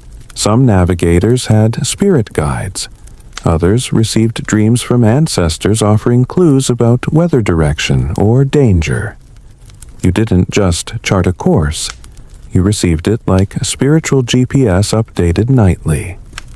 Here's a quirky tidbit. Certain islanders believed that sharks were guardian spirits, especially for voyagers. Some navigators reportedly entered trances to speak with shark spirits before setting sail. Picture that for a second. You're standing on the beach, eyes closed, wind pulling at your hair, murmuring to a creature that might be circling in the deep just offshore. It sounds wild until you realize that in ocean cultures, animals aren't separate from us. They're neighbors, messengers, and sometimes, if you're very lucky, bodyguards. And the canoe. That wasn't just a vehicle, it was alive. It had a spirit, a name, a presence. Many were blessed with ceremonies before being launched, and paddlers would speak to the canoe like an elder. If the lashings creaked in a certain way, that was a warning. If the hull shivered underfoot, that could be a message. To outsiders, it might seem superstitious, but to the people living it, every sound had meaning. Historians still argue whether these beliefs developed primarily as functional metaphors, ways to encode complex observational skills into story, or whether they emerged from genuine spiritual experiences passed down through generations. Honestly, probably both. Story and science aren't opposites out here. They're braided like a fishing net. Let's dive into an example. In Hawaii, the concept of mana, spiritual energy or life force, permeated every part of life, including travel. A chief setting sail might undergo rituals to strengthen his mana and protect the crew. If a voyage failed, people might say the leader's mana had weakened, or that a taboo had been broken. Even the timing of departure had to be spiritually clean. A death in the family that could delay a trip. An eclipse. Definitely a bad omen. Better to stay home and reorganize the coconut pile. You also had sacred chants Oli used during navigation. These weren't just poetic flourishes. They were functional mnemonics encoded with directions, timing cues, and natural markers. Some were so old that no one remembered the original composer, just that they worked. Like sea-bound lullabies passed from mouth to mouth, keeping rhythm with the paddle stroke. And those star compasses we keep mentioning, they weren't drawn on paper. They were sung, imagined, memorized through story. A child might grow up hearing the tale of a canoe that followed Te Ika o Te Rangi, the fish in the sky, until it reached an island shaped like a turtle's back. That story wasn't just myth. It was a map. Back in your own drifting world, the canoe begins to hum. Not with noise, but with presence. It feels like memory. You sense the echoes of 1,000 voyages, some successful, others lost to the sea. And yet all of them mattered, because even the ones who didn't make it taught someone not to go that way again. In a way, every mistake became a new chant, a new cautionary tale. You imagine an elder sitting cross-legged at dawn teaching children how to read cloud stacks and wave shadow. Not just with facts, but with reverence. That's what we've forgotten sometimes, that knowledge can be sacred. That knowing where you are in the world is more than just a set of coordinates. It's a relationship. Take Aotearoa, for instance, New Zealand. The Maori didn't just arrive and say, "Cool, this'll work." They came with stories already prepared. The navigator Kupe is said to have discovered the islands by following an octopus across the sea. That's not just charming myth, it's layered meaning. Octopuses are known to travel intelligently, and their movements near underwater volcanoes may have offered signs of land ahead. So yes, a story about a magical octopus might also be data about oceanic patterns. Science. Yes, but through story. So now here you are, floating deeper into the tale. You understand now that every stroke of the paddle is a prayer, every cloud shape a whisper, every swell a phrase in the ocean's grammar. It's not superstition, it's translation, turning the chaos of nature into something readable, trustable, sacred. And if that sounds exhausting, well, it kind of was. But it was also empowering, because the world was knowable. It wasn't random. It was full of signs if you were quiet enough to notice them. So before you slip into that first layer of dream, remember, this navigation was never just about finding land. It was about finding harmony between sea and sky, between body and spirit, between story and survival. And with that balance cradling you like a woven canoe, you close your eyes just a little more and let the sacred carry you. You wake, sort of. Not with a start, but with that dreamy disorientation where you don't know what year it is, much less what continent you're on. And for a moment, you think maybe you're still adrift. Still in that canoe, the sacred sky rotating above you like a giant clock made of fire and stories. But you haven't reached land yet, not physically anyway. And that's perfect. Because tonight you're entering the part of the journey where the most invisible forces begin to speak. You've already learned to read stars, swells, birds, clouds, dreams. But what about sound? What about the voices of the sea? Let's talk about that, how Polynesian navigators used auditory cues to navigate. Because, yes, they watched the world, but they also listened to it. Here's a mainstream historical fact: seasoned navigators could identify different islands by the way ocean swells refracted and echoed around them. That's right, each island gave off a kind of acoustic signature. The sound of waves slapping a cliff versus curling against a beach. Totally different. And navigators would notice. In total darkness, they'd lie back in the canoe, eyes closed, and just listen. They could tell often within 50 miles that land was near without seeing a single speck. And then there's the bird song. Not just, hey, there's a bird must be land nearby. More precise than that. Some birds only venture so far from shore. Others migrate along strict seasonal paths. Experienced wayfinders could recognize not only the species, but the direction of its call. Like, oh yeah, that's a black noddy heading west at dusk. We must be about 80 kilometers from its nesting island. Try fitting that on Google Maps. Let's bring in a quirky tidbit here. Some navigators could apparently hear the difference in ocean color. That, as they would describe the sea as green-sounding or blue-sounding, based on how the canoe hull responded to the water. It sounds bananas until you realize we do this all the time. Think about how coffee sloshes differently in a paper cup than water in a glass mug. Now, scale that up to a canoe and an entire ocean. Historians still argue whether these sound-based techniques were teachable skills or mysterious personal gifts. Some claim only a handful of navigators ever mastered them, while others say the ability was once common but faded with disuse. Either way, it's hard to study. There's no recording of what the ocean sounded like off the coast of Fiji in 800 CE. No waveform analysis of how birds flew over pre-colonial Tonga.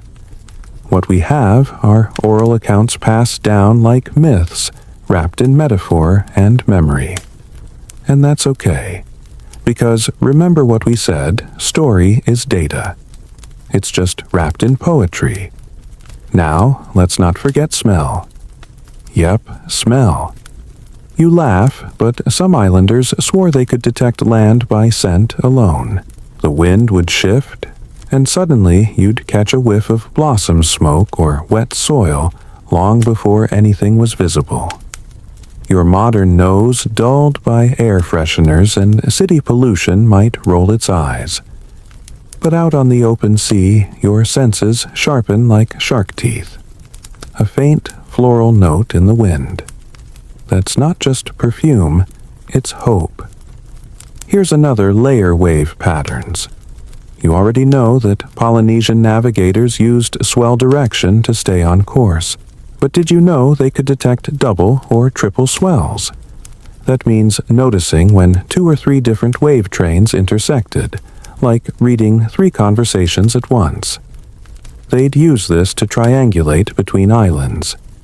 Imagine sitting in a canoe blindfolded and saying, "Oh yeah, I'm probably between Samoa and Tokelau, because I can feel a southeast swell layered with a northwestern pulse."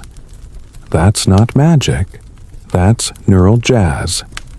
And, of course, there's the canoe itself. Every creak, every shift in timber, every splash against the outrigger was information. Some wayfinders described a kind of dialogue with their vessel. When things were right, when direction, wind, and spirit aligned, the canoe felt light. When things were off, it felt heavy. Not in weight, but in rhythm. Like a song with the wrong beat. You're starting to realize something, aren't you? That this isn't about memorizing facts. It's about trusting your perception, about believing that your body is capable of tuning into the planet in ways you were never taught. And maybe, just maybe, remembering things you never knew you knew. Let's take a small detour, a gentle one. Picture yourself walking barefoot at night, no flashlight, just the rustle of leaves and the soft snap of twigs underfoot. You hear an owl in the distance, a stream, your breathing, your heartbeat. Every sound becomes navigation. That's what this was, except on water and with stakes infinitely higher. And all of it, sound, smell, movement, star, shimmer, wave, texture. It created a kind of internal map. Not a flat piece of parchment, but a multi-sensory tapestry. Something alive. Something felt. You wonder now how different modern life would be if we were trained this way. If instead of asking, "Where am I?" by opening a phone app, we closed our eyes and just listened. Felt. Trusted. Imagine for a moment being able to stand on the deck of a canoe in pitch blackness, surrounded by miles of ocean and knowing exactly where you are. Imagine the confidence of that. Imagine the quiet. Back in your dream canoe, the water begins to speak again. Soft slaps. A distant bird call. A rhythm in the swell. Your eyes are closed, but your map is lit up with signals. You don't need a compass. You are the compass. And just before the final lull of sleep pulls you under, you smile because even in your resting body, you're still listening. The sea is never silent, and neither are you. The canoe shifts gently beneath you again, as if remembering an old route on its own. You're no longer surprised when it moves like this almost intuitively. That's the thing about being this deep into the journey, you've stopped questioning it. Stopped needing explanations. You're tuned in now, floating in a soft web of meaning and memory. You're not lost. You're voyaging. Tonight, the horizon softens even more as you begin to understand something truly beautiful. Polynesian voyaging wasn't a one-way trip. It was a back and forth, a pulsing lifeline between islands like a breath drawn in and out. Because out here, survival wasn't just about reaching new lands. It was about maintaining the connection between them. Let's talk about inter-island networks. Here's your historical fact before European contact. Polynesians maintained wide-ranging exchange systems between islands scattered across thousands of miles of ocean. goods, crops, tools. Even people flowed between archipelagos in carefully timed voyages. Samoa to Tonga, Tahiti, to the Tuamotus, Hawaii, to the Marquesas routes mapped in muscle memory and oral lineage sustained for generations. And these weren't quick weekend getaways. These were full-on expeditions involving large crews, massive double-hulled canoes, and intense planning. You're not just throwing some taro in a sack and saying, "Let's see where the tide takes us." You're preparing, observing the stars, noting the seasonal winds, consulting with elders, making offerings to your ancestors, maybe carving a fresh figurehead for protection, and, of course, stocking the canoe with pigs. Always pigs. Let's not skip the quirky tidbit in some voyages. Especially in eastern Polynesia, pigs were said to be so essential to successful travel that they were treated like passengers. Not just food, but talismans. And these weren't your average bacon donors. Some had names, decorations, even lucky charms attached to their harnesses. Imagine a crew of sun-burnished sailors calmly tying leis around a ceremonial pig's neck before shoving off. It sounds funny, but it's serious. That pig might be your good fortune, your feast, or your apology to the gods, all wrapped in one grumpy, oinking package. But back to the network. It wasn't just trade, it was identity. Islands weren't isolated kingdoms. They were kin. The ocean wasn't a barrier, it was a bridge. Think of the Pacific not as a void to be crossed, but as a vast neighborhood with each island like a house whose address you remembered by heart. Every voyage reaffirmed relationships between families, clans, and islands. People didn't just travel to explore. They traveled to stay connected, to deliver news, to renew alliances, to return borrowed tools or sacred stones. It's like the ancient version of sending a Christmas card, except it takes 6 months, and the envelope is a 60-foot canoe with pigs on board. Here's the debate. Historians still argue whether these exchange routes were consistent and formal, like shipping lanes, or more sporadic based on need and season. Some say there was a kind of scheduled rhythm to it, with navigators timing their journeys to coincide with regional events like harvests or ceremonies. Others suggest that while connections were strong, voyages were more opportunistic, dependent on crew availability and good omens. Either way, we know the links existed. Stone adzes from Samoa have been found in the Marquesas. Sweet potato native to South America somehow made its way across the Pacific to Polynesia well before Europeans arrived. There's still debate about how that happened, but the implication is clear: these people got around. And they didn't just carry tools, they carried plants. Bananas, breadfruit, taro, sugarcane, all intentionally transported across seas in careful propagation bundles. Like little agricultural suitcases, these canoe plants shaped entire island ecosystems, turning barren volcanic rock into sustainable homes. You're not just colonizing land, you're cultivating it, turning it into somewhere your children can live. You begin to picture it now, 2 canoes docking side by side after weeks apart, exchanging gifts and gossip. One carries obsidian blades, the other has woven mats and a rare dye. Hands reach out. Stories are told, songs are shared. One navigator flirts a little too obviously, another teaches a new chant. Babies are passed from lap to lap. And in the background, the ocean grins, pleased with itself. You realize, too, how much knowledge was exchanged on these trips. A new sailing trick, a better lashing technique, a chant from a cousin who heard it from her uncle who got it from a man in Rarotonga. This was how wisdom moved by canoe, by memory, by voice. A liquid library that stretched across the waves. Let's take a breath now. You're lying in the hull, hearing the slap of water, imagining all these invisible threads between islands. How many crossings? How many greetings and partings? How many heartbreaks when a canoe didn't return?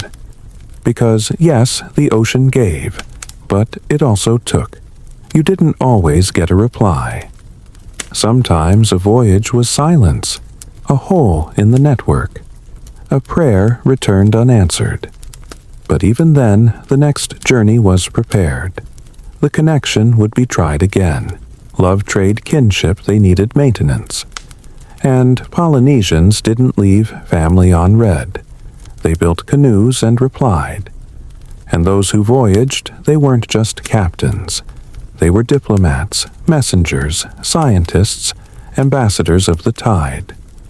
They carried the weight of their people's history on their shoulders. And every arrival, whether with pigs or pearls or just a tired smile, was a reaffirmation we are still here. We still remember you, so now, drifting again toward the lull of sleep, you feel it. Not just motion, but connection. You're part of something ancient. A living web spun across the sea by memory and star. And it holds. The canoe glides forward silent now, but never still. You feel the ocean breathe beneath it, long, slow inhales, deep exhales, and your body mimics the rhythm.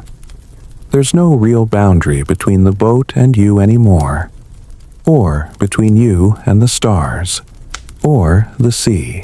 Everything just is, and you float somewhere between waking and dreaming, guided by the pulse of ancient memory. Tonight, that pulse leads us to the most sacred part of the navigator's world ritual. You've seen the tools, studied the skies, listened to the wind. But none of it means anything without the spirit behind it. Because for Polynesian wayfarers, navigation was never just technical. It was spiritual. Every journey was a prayer in motion, and every successful return was an answered one. Let's start with the mainstream historical fact. In traditional Polynesian societies, navigation was often wrapped in tapu or sacredness. The navigator, or tautai in some islands, held a revered and sometimes feared role. He wasn't just a sailor, he was a keeper of ancestral knowledge. Someone who could read the gods through the stars. Before a voyage, elaborate rituals were performed to prepare both the canoe and the crew. Offerings were made, chants were sung, certain foods were avoided, certain words unspoken, and yes, there was usually a pig involved. You probably should have guessed that by now, but it went deeper than pigs. There were chants known only to navigators passed down like heirlooms. Sacred directions whispered in the dark only to those who'd earned them. Initiation rituals could be intense. Long periods of isolation, mental tests, fasting.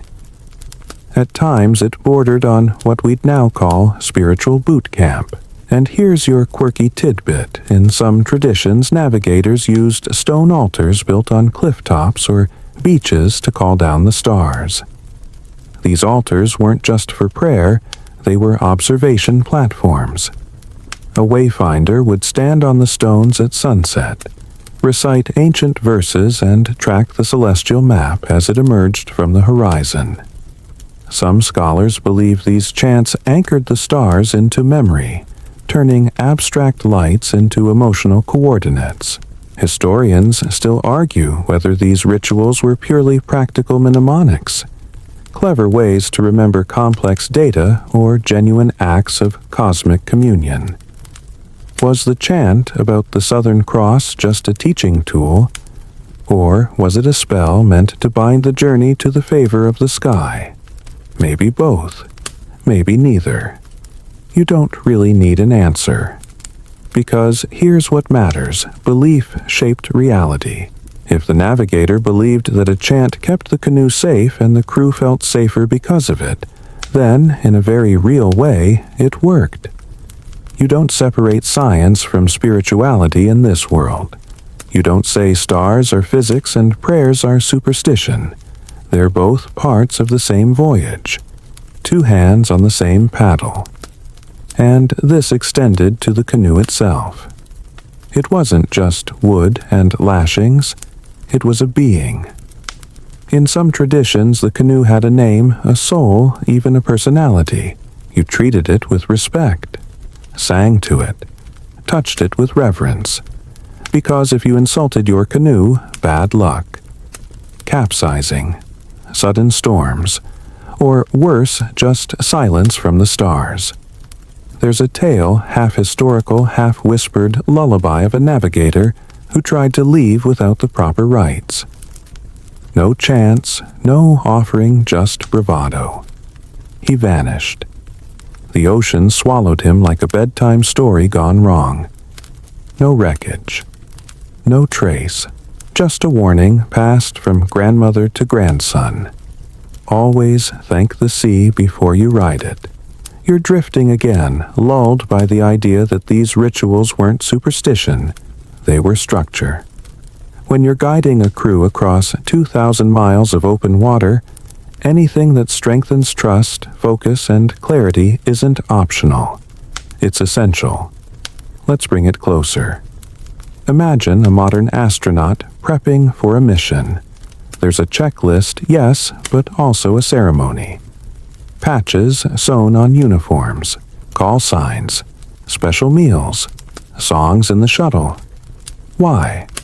Because we humans crave meaning. We crave ritual. It's not just fuel that gets us off the ground, it's belief. And that's exactly what the ancient voyagers knew. They wove belief into every fiber of their expeditions. The plaited ropes chanted over. The hull blessed with water and flowers. The food prepared by elders who knew the old rules. Even silence had meaning. On the first day at sea, some crews would stay quiet until the island vanished behind them. A symbolic shedding of the known world. You imagine that moment now, the stillness, the low creak of the canoe, the hush that falls over the crew. No jokes, no songs, just breath. And the ocean waiting. Even sleep on these voyages was part of the ritual. The navigator often didn't sleep in the same rhythm as the others. Instead, he'd nap in short bursts, waking every few hours to recalibrate. The stars were his clock. The canoe's tilt was his bed. He became less of a man and more of an instrument. Tired maybe, but attuned.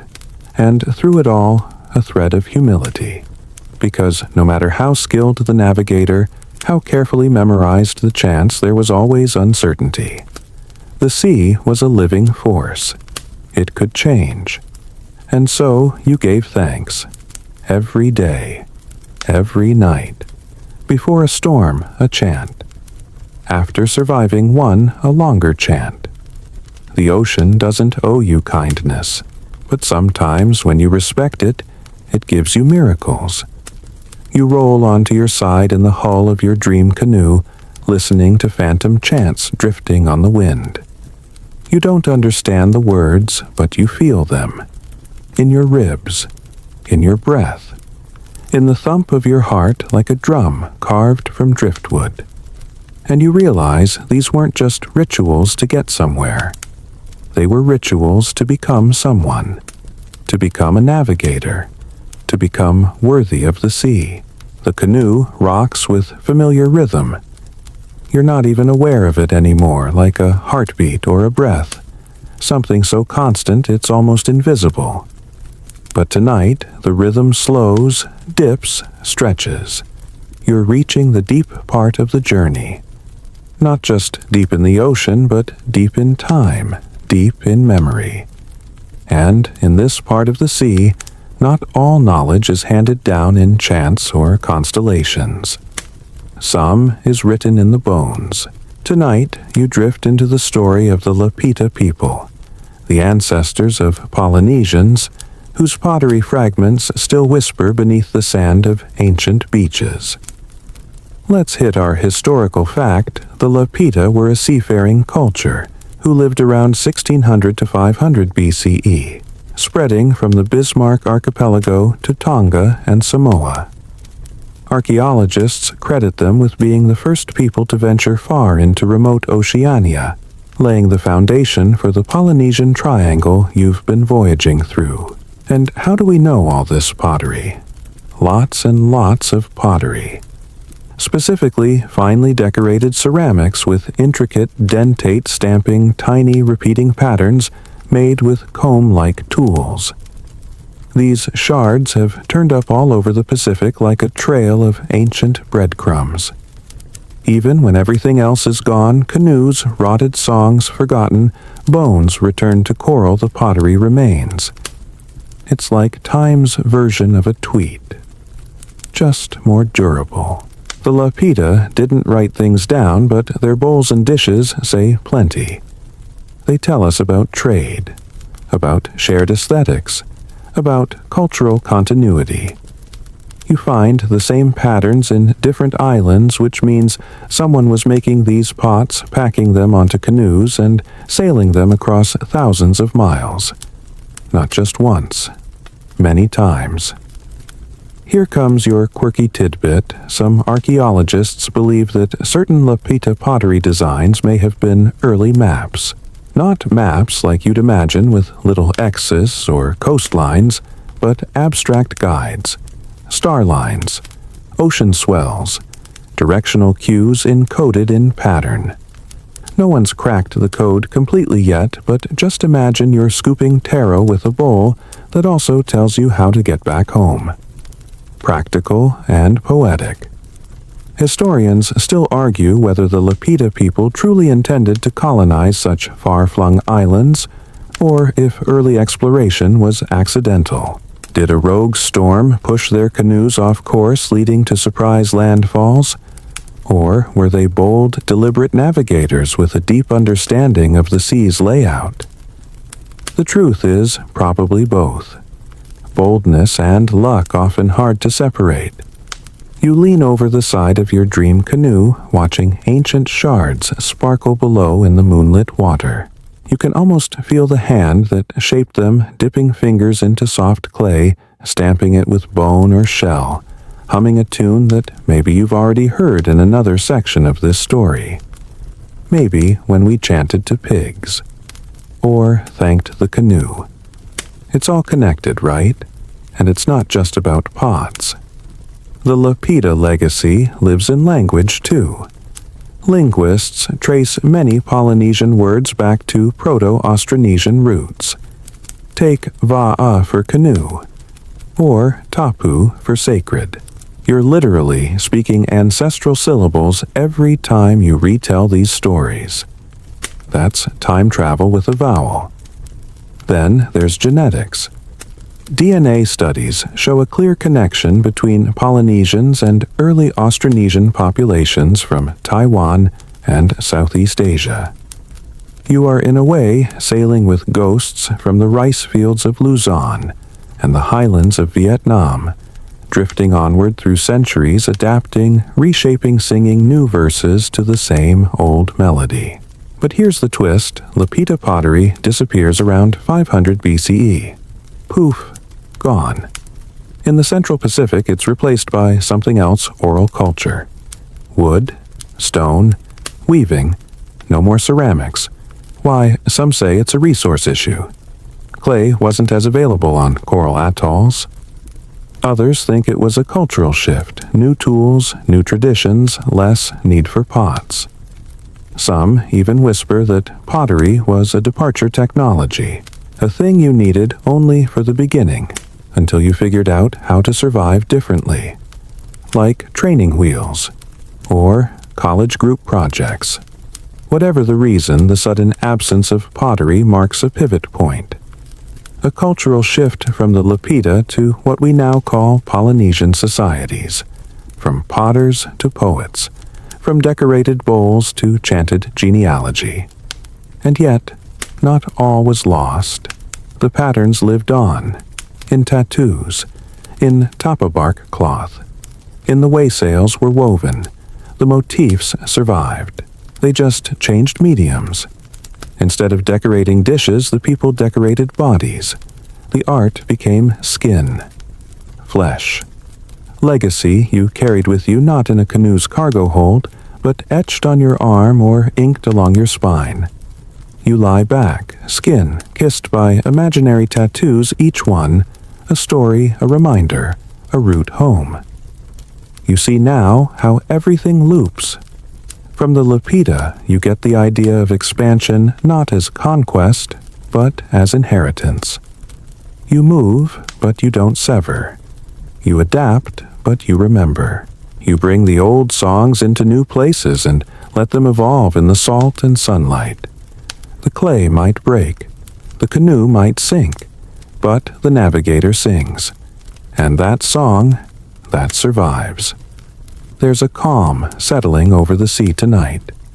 A hush, as if even the stars are listening in, holding their breath as you piece together your own understanding of these ancient shards.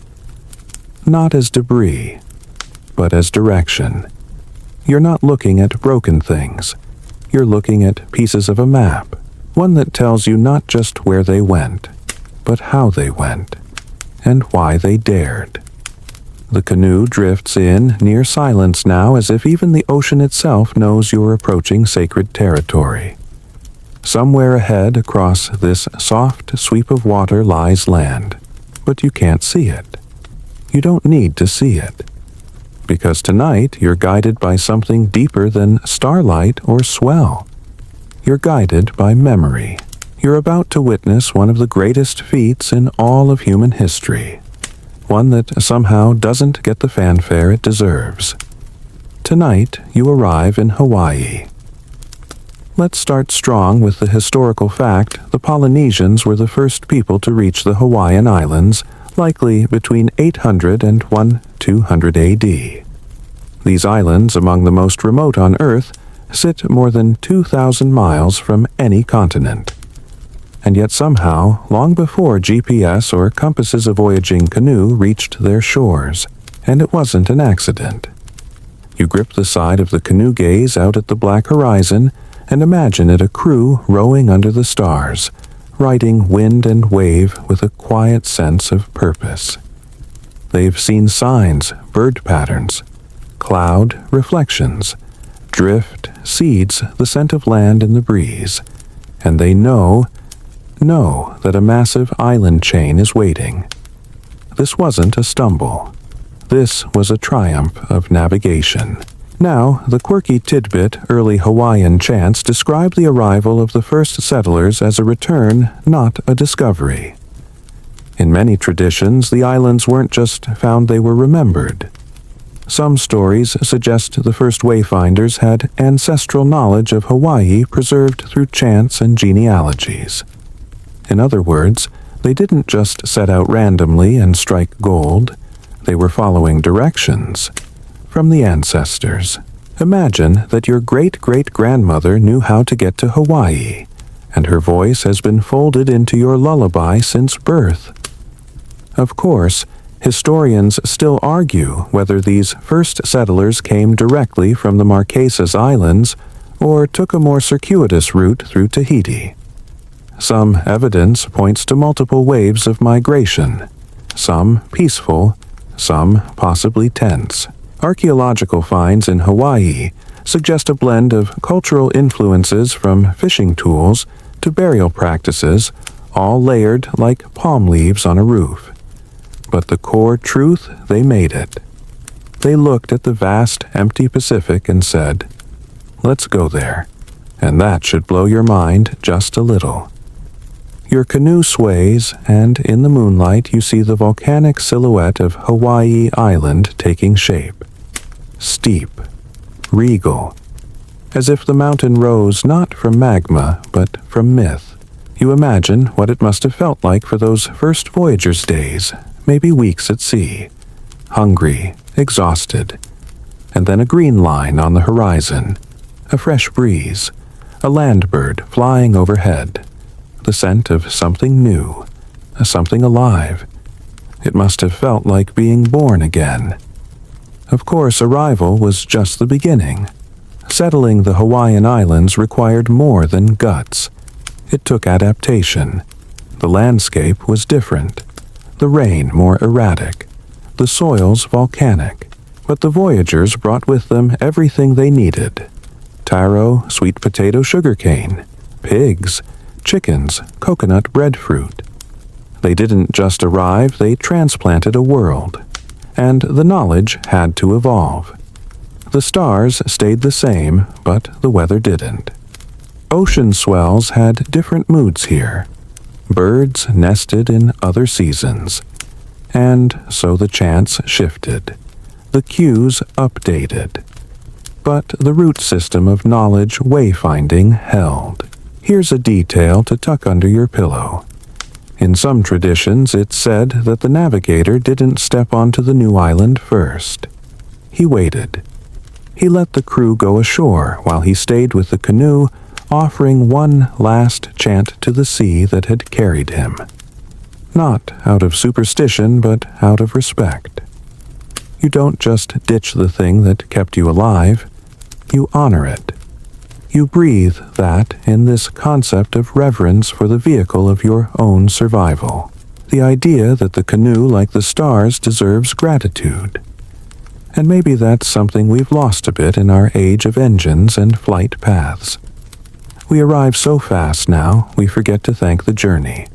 We forget to look back at the water and say, "You brought me here. I see you." As Hawaii flourished, it developed its own systems of astronomy, agriculture, and social order. But the echo of the voyaging culture never faded. Even today, in Hawaiian language and ceremony, you can hear the cadence of the old navigators. And, yes, there's debate about whether later generations lost the voyaging skills, or whether they were simply preserved in secret, held close until the time was right to sail again. But either way, the cultural DNA remained. Let that wash over you for a moment. The idea that a canoe carries not just people and food and pigs, but culture, and language, and time. That a single voyage is a kind of mobile archive. You run your fingers along the imaginary lashings of your canoe. You whisper a thanks. Because now you understand that this wasn't just a road trip. It was civilization in motion, and with Hawaii now behind you, another revelation flickers to life like a star just before dawn. If they made it here to one of the most isolated places on the planet, then what else was possible? What other mysteries of movement are waiting just below the surface? But you're not quite ready to ask those questions yet. For now, you want to stay here a little longer on the edge of arrival toes, in new sand eyes still salty from the sea. You want to listen to the wind hum the old chants barely audible above the surf. And you want to remember this feeling, the one where everything is new, and yet somehow already known. The ocean fades behind you, but its rhythm still hums in your veins. You find yourself drifting forward, pulled by the gentle tug of new stories waiting just beyond the horizon. You're entering a part of this journey where myth and history swirl together, where the line between fact and legend blurs like waves under moonlight. Tonight, you explore the celestial compass, the way Polynesian navigators read the stars not as distant lights, but as living guides that dance and whisper secrets. Let's start with the main fact. Polynesian wayfinding was deeply rooted in stellar navigation. Navigators memorized the rising and setting points of dozens of stars and star clusters called ATAC, or reference stars, which helped them determine direction during their voyages. These stars weren't random. They were part of a complex, fluid mental map that shifted with seasons and latitudes. The sky was a giant moving clock and compass telling the navigator where to go, when, and how. But this wasn't just astronomy. The stars were tied to stories, gods, and ancestors. Each star had a name, a personality, a role, and they moved in patterns that echoed ocean swells, bird migrations, and the human heart. Here's the quirky detail. Some Polynesian traditions believed that stars were actually spirits of ancestors, watching over the voyagers, guiding them safely through the vast night. It's as if the sky itself was a family reunion, with relatives lighting the path home. You don't have to squint too hard to imagine that feeling alone on a pitch-black sea with nothing but starry eyes watching over you. Historians still argue how this knowledge was transmitted so accurately across generations, especially without written records. Was it through chance dance mental maps passed from teacher to student, or was it an innate human ability, a kind of natural GPS encoded in our brains? The answer is likely a mix. But what's clear is that the learning process was rigorous, demanding, and sacred. Think of the process like learning to play an instrument. You don't just show up and know the song. You spend years memorizing scales, rhythms, and subtle shifts. Only in this case, the instrument is the sky, and the melody determines life or death. One famous navigator, Mau Piailug from Micronesia, is a perfect example. In the 1970s, he helped revive traditional navigation techniques that had almost vanished. Without tools, just by reading stars, waves, and birds, he guided canoes across hundreds of miles of open water. When he sailed, he didn't need instruments. His body was the compass, his mind, the map.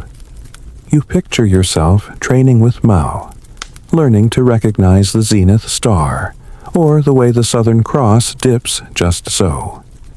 It's hard work, but exhilarating. You learn to sense the ocean's pulse, feel the swells beneath the hull, watch the flight of a bird, and guess how far it's gone from land. And then there's the beautiful trick Polynesian navigators didn't rely solely on stars. They read cloud formations that hovered over islands, smelled the ocean for hints of land, and even felt subtle shifts in the wind. The ocean, sky, and life around you were one interconnected system, a living map. A modern analogy might be a pilot flying visually, reading every hint of light cloud and horizon without relying on instruments.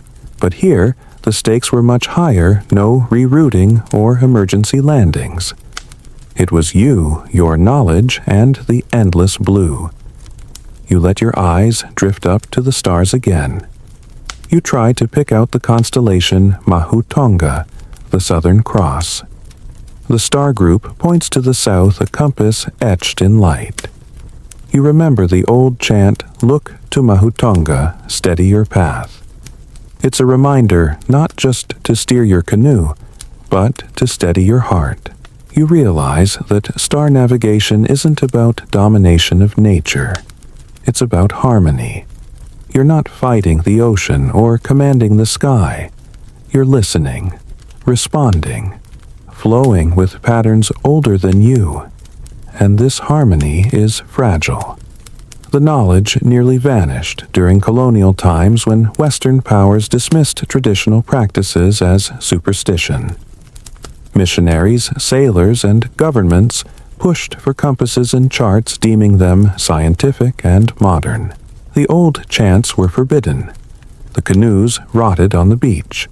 The stars faded from memory. But some held on. Families, elders, and warriors kept the tradition alive, sometimes in secret, sometimes in hope. And now, thanks to people like Mau Piailug and the Polynesian Voyaging Society, these stars have a voice again.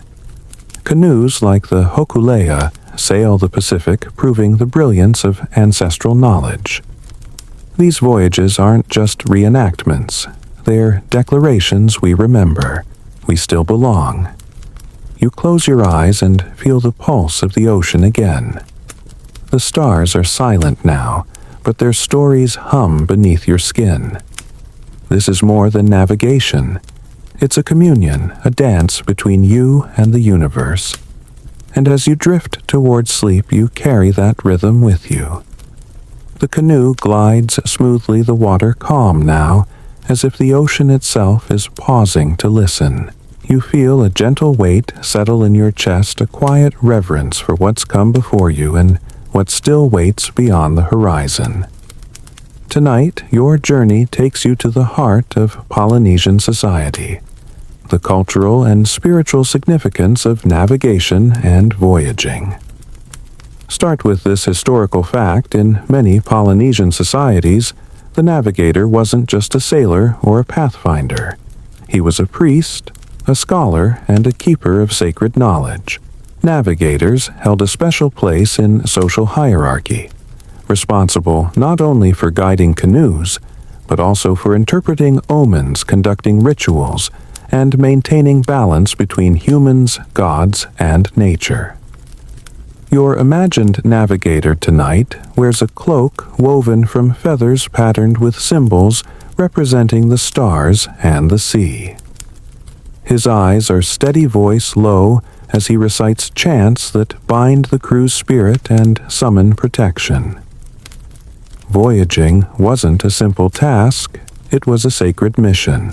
Here's a quirky detail: in some island cultures, before setting off, navigators and their crews engaged in ritual fasting and purification ceremonies, sometimes lasting days.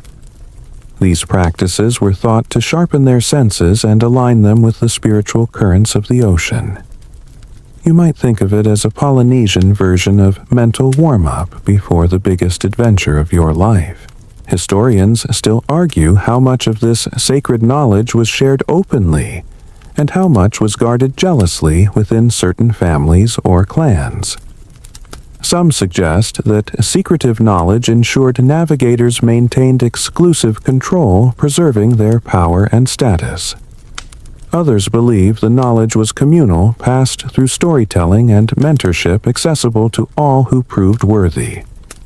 Voyaging itself was more than physical travel. It was a metaphor for life, for connection, for renewal. Canoes were often considered living beings with names and personalities. Treating the vessel with respect was as important as understanding the stars. Damage to a canoe wasn't just a mechanical problem. It could threaten the entire community's well-being. You picture a gathering on the shore after a successful voyage. Families and friends singing drums, echoing dancers, moving like waves. The navigator shares stories not just of geography, but of lessons learned, the humility of the ocean, the power of patience, the importance of trust. And this spiritual dimension went hand in hand with practical knowledge. Navigators memorized genealogies, chants, and histories that connected people across islands and generations. Each voyage was a thread in a vast cultural tapestry linking past, present, and future. You might find it surprising how closely these ideas parallel modern concepts of sustainability and respect for the environment. Wayfinding is fundamentally about listening to nature, not dominating it, a lesson that resonates even more deeply today. As you lean back, eyes tracing the faint glow of the Milky Way, you feel the weight of these traditions settle softly on your shoulders. The sea, the stars, the canoe, they are all part of a grand story, one that reminds you that to navigate is to belong. And as the night air cools, the chants fade into a whisper. You let yourself drift into dreams carried on ancient winds. The voyage nears its gentle end, and with it comes a calm settling over your mind, a quiet space where you can reflect on the vastness of what you've experienced. You've journeyed from the first islands to the boundless sky, from the edge of memory to the heart of spirit. Now, as you prepare to rest, it's time to close this chapter of the voyage and imagine what it all means for you here and now. Here's the last historical anchor. Modern-day Polynesian voyaging has sparked a cultural renaissance. In the 1970s, the Hokulea canoe made its first intentional voyage from Hawaii to Tahiti, using traditional navigation, inspiring a revival of ancient techniques and cultural pride across the Pacific. These voyages today are more than historic reenactments. They're declarations of identity, resilience, and a deep connection to ancestors and the earth. A quirky tidbit for your pillow. Some modern navigators use celestial meditation, where they stare at stars for hours to deepen their mental maps, almost like a trance. Imagine that someone sitting quietly on a canoe deck, eyes locked on a twinkling dot, unlocking the secrets of the night sky. Like it's a puzzle only they can solve. Wayfinding is a blend of science art and a dash of Zen. Historians still debate the full extent to which ancient Polynesians explored beyond the known island chains. Some argue they may have reached the Americas long before Columbus, citing linguistic and botanical clues. Others remain skeptical, saying the evidence isn't conclusive. It's a mystery wrapped in waves inviting more discovery. You lean back and let these thoughts mingle with the sound of water lapping gently against the hull. The story of Polynesian navigation is one of courage, curiosity, and an extraordinary bond with the natural world. It's a reminder that humans, even without modern tools, can read the universe and find their way. And maybe that's the best part, the knowledge that you're part of this story too. The voyager who looks up, who wonders, who remembers.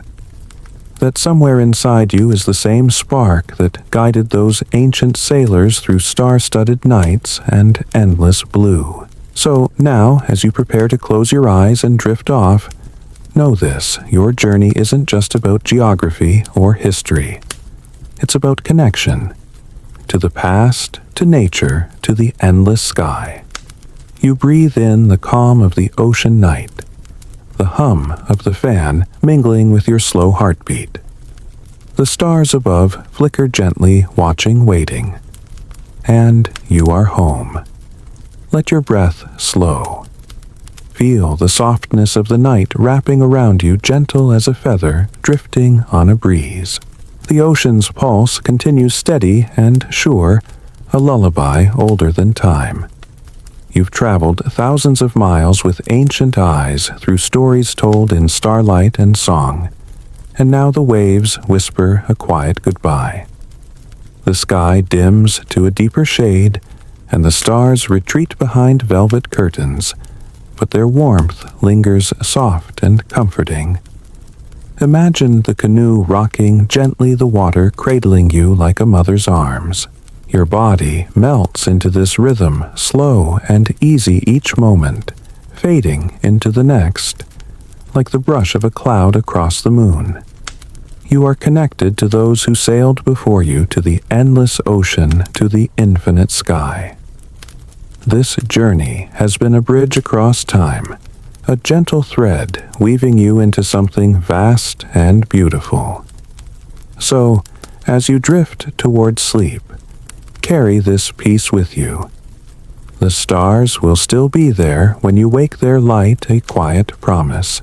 You are a voyager, a dreamer, a part of this great unfolding story. Now, rest easy. Let the soft hum of night soothe your mind. The ocean's memory is your own. You are home.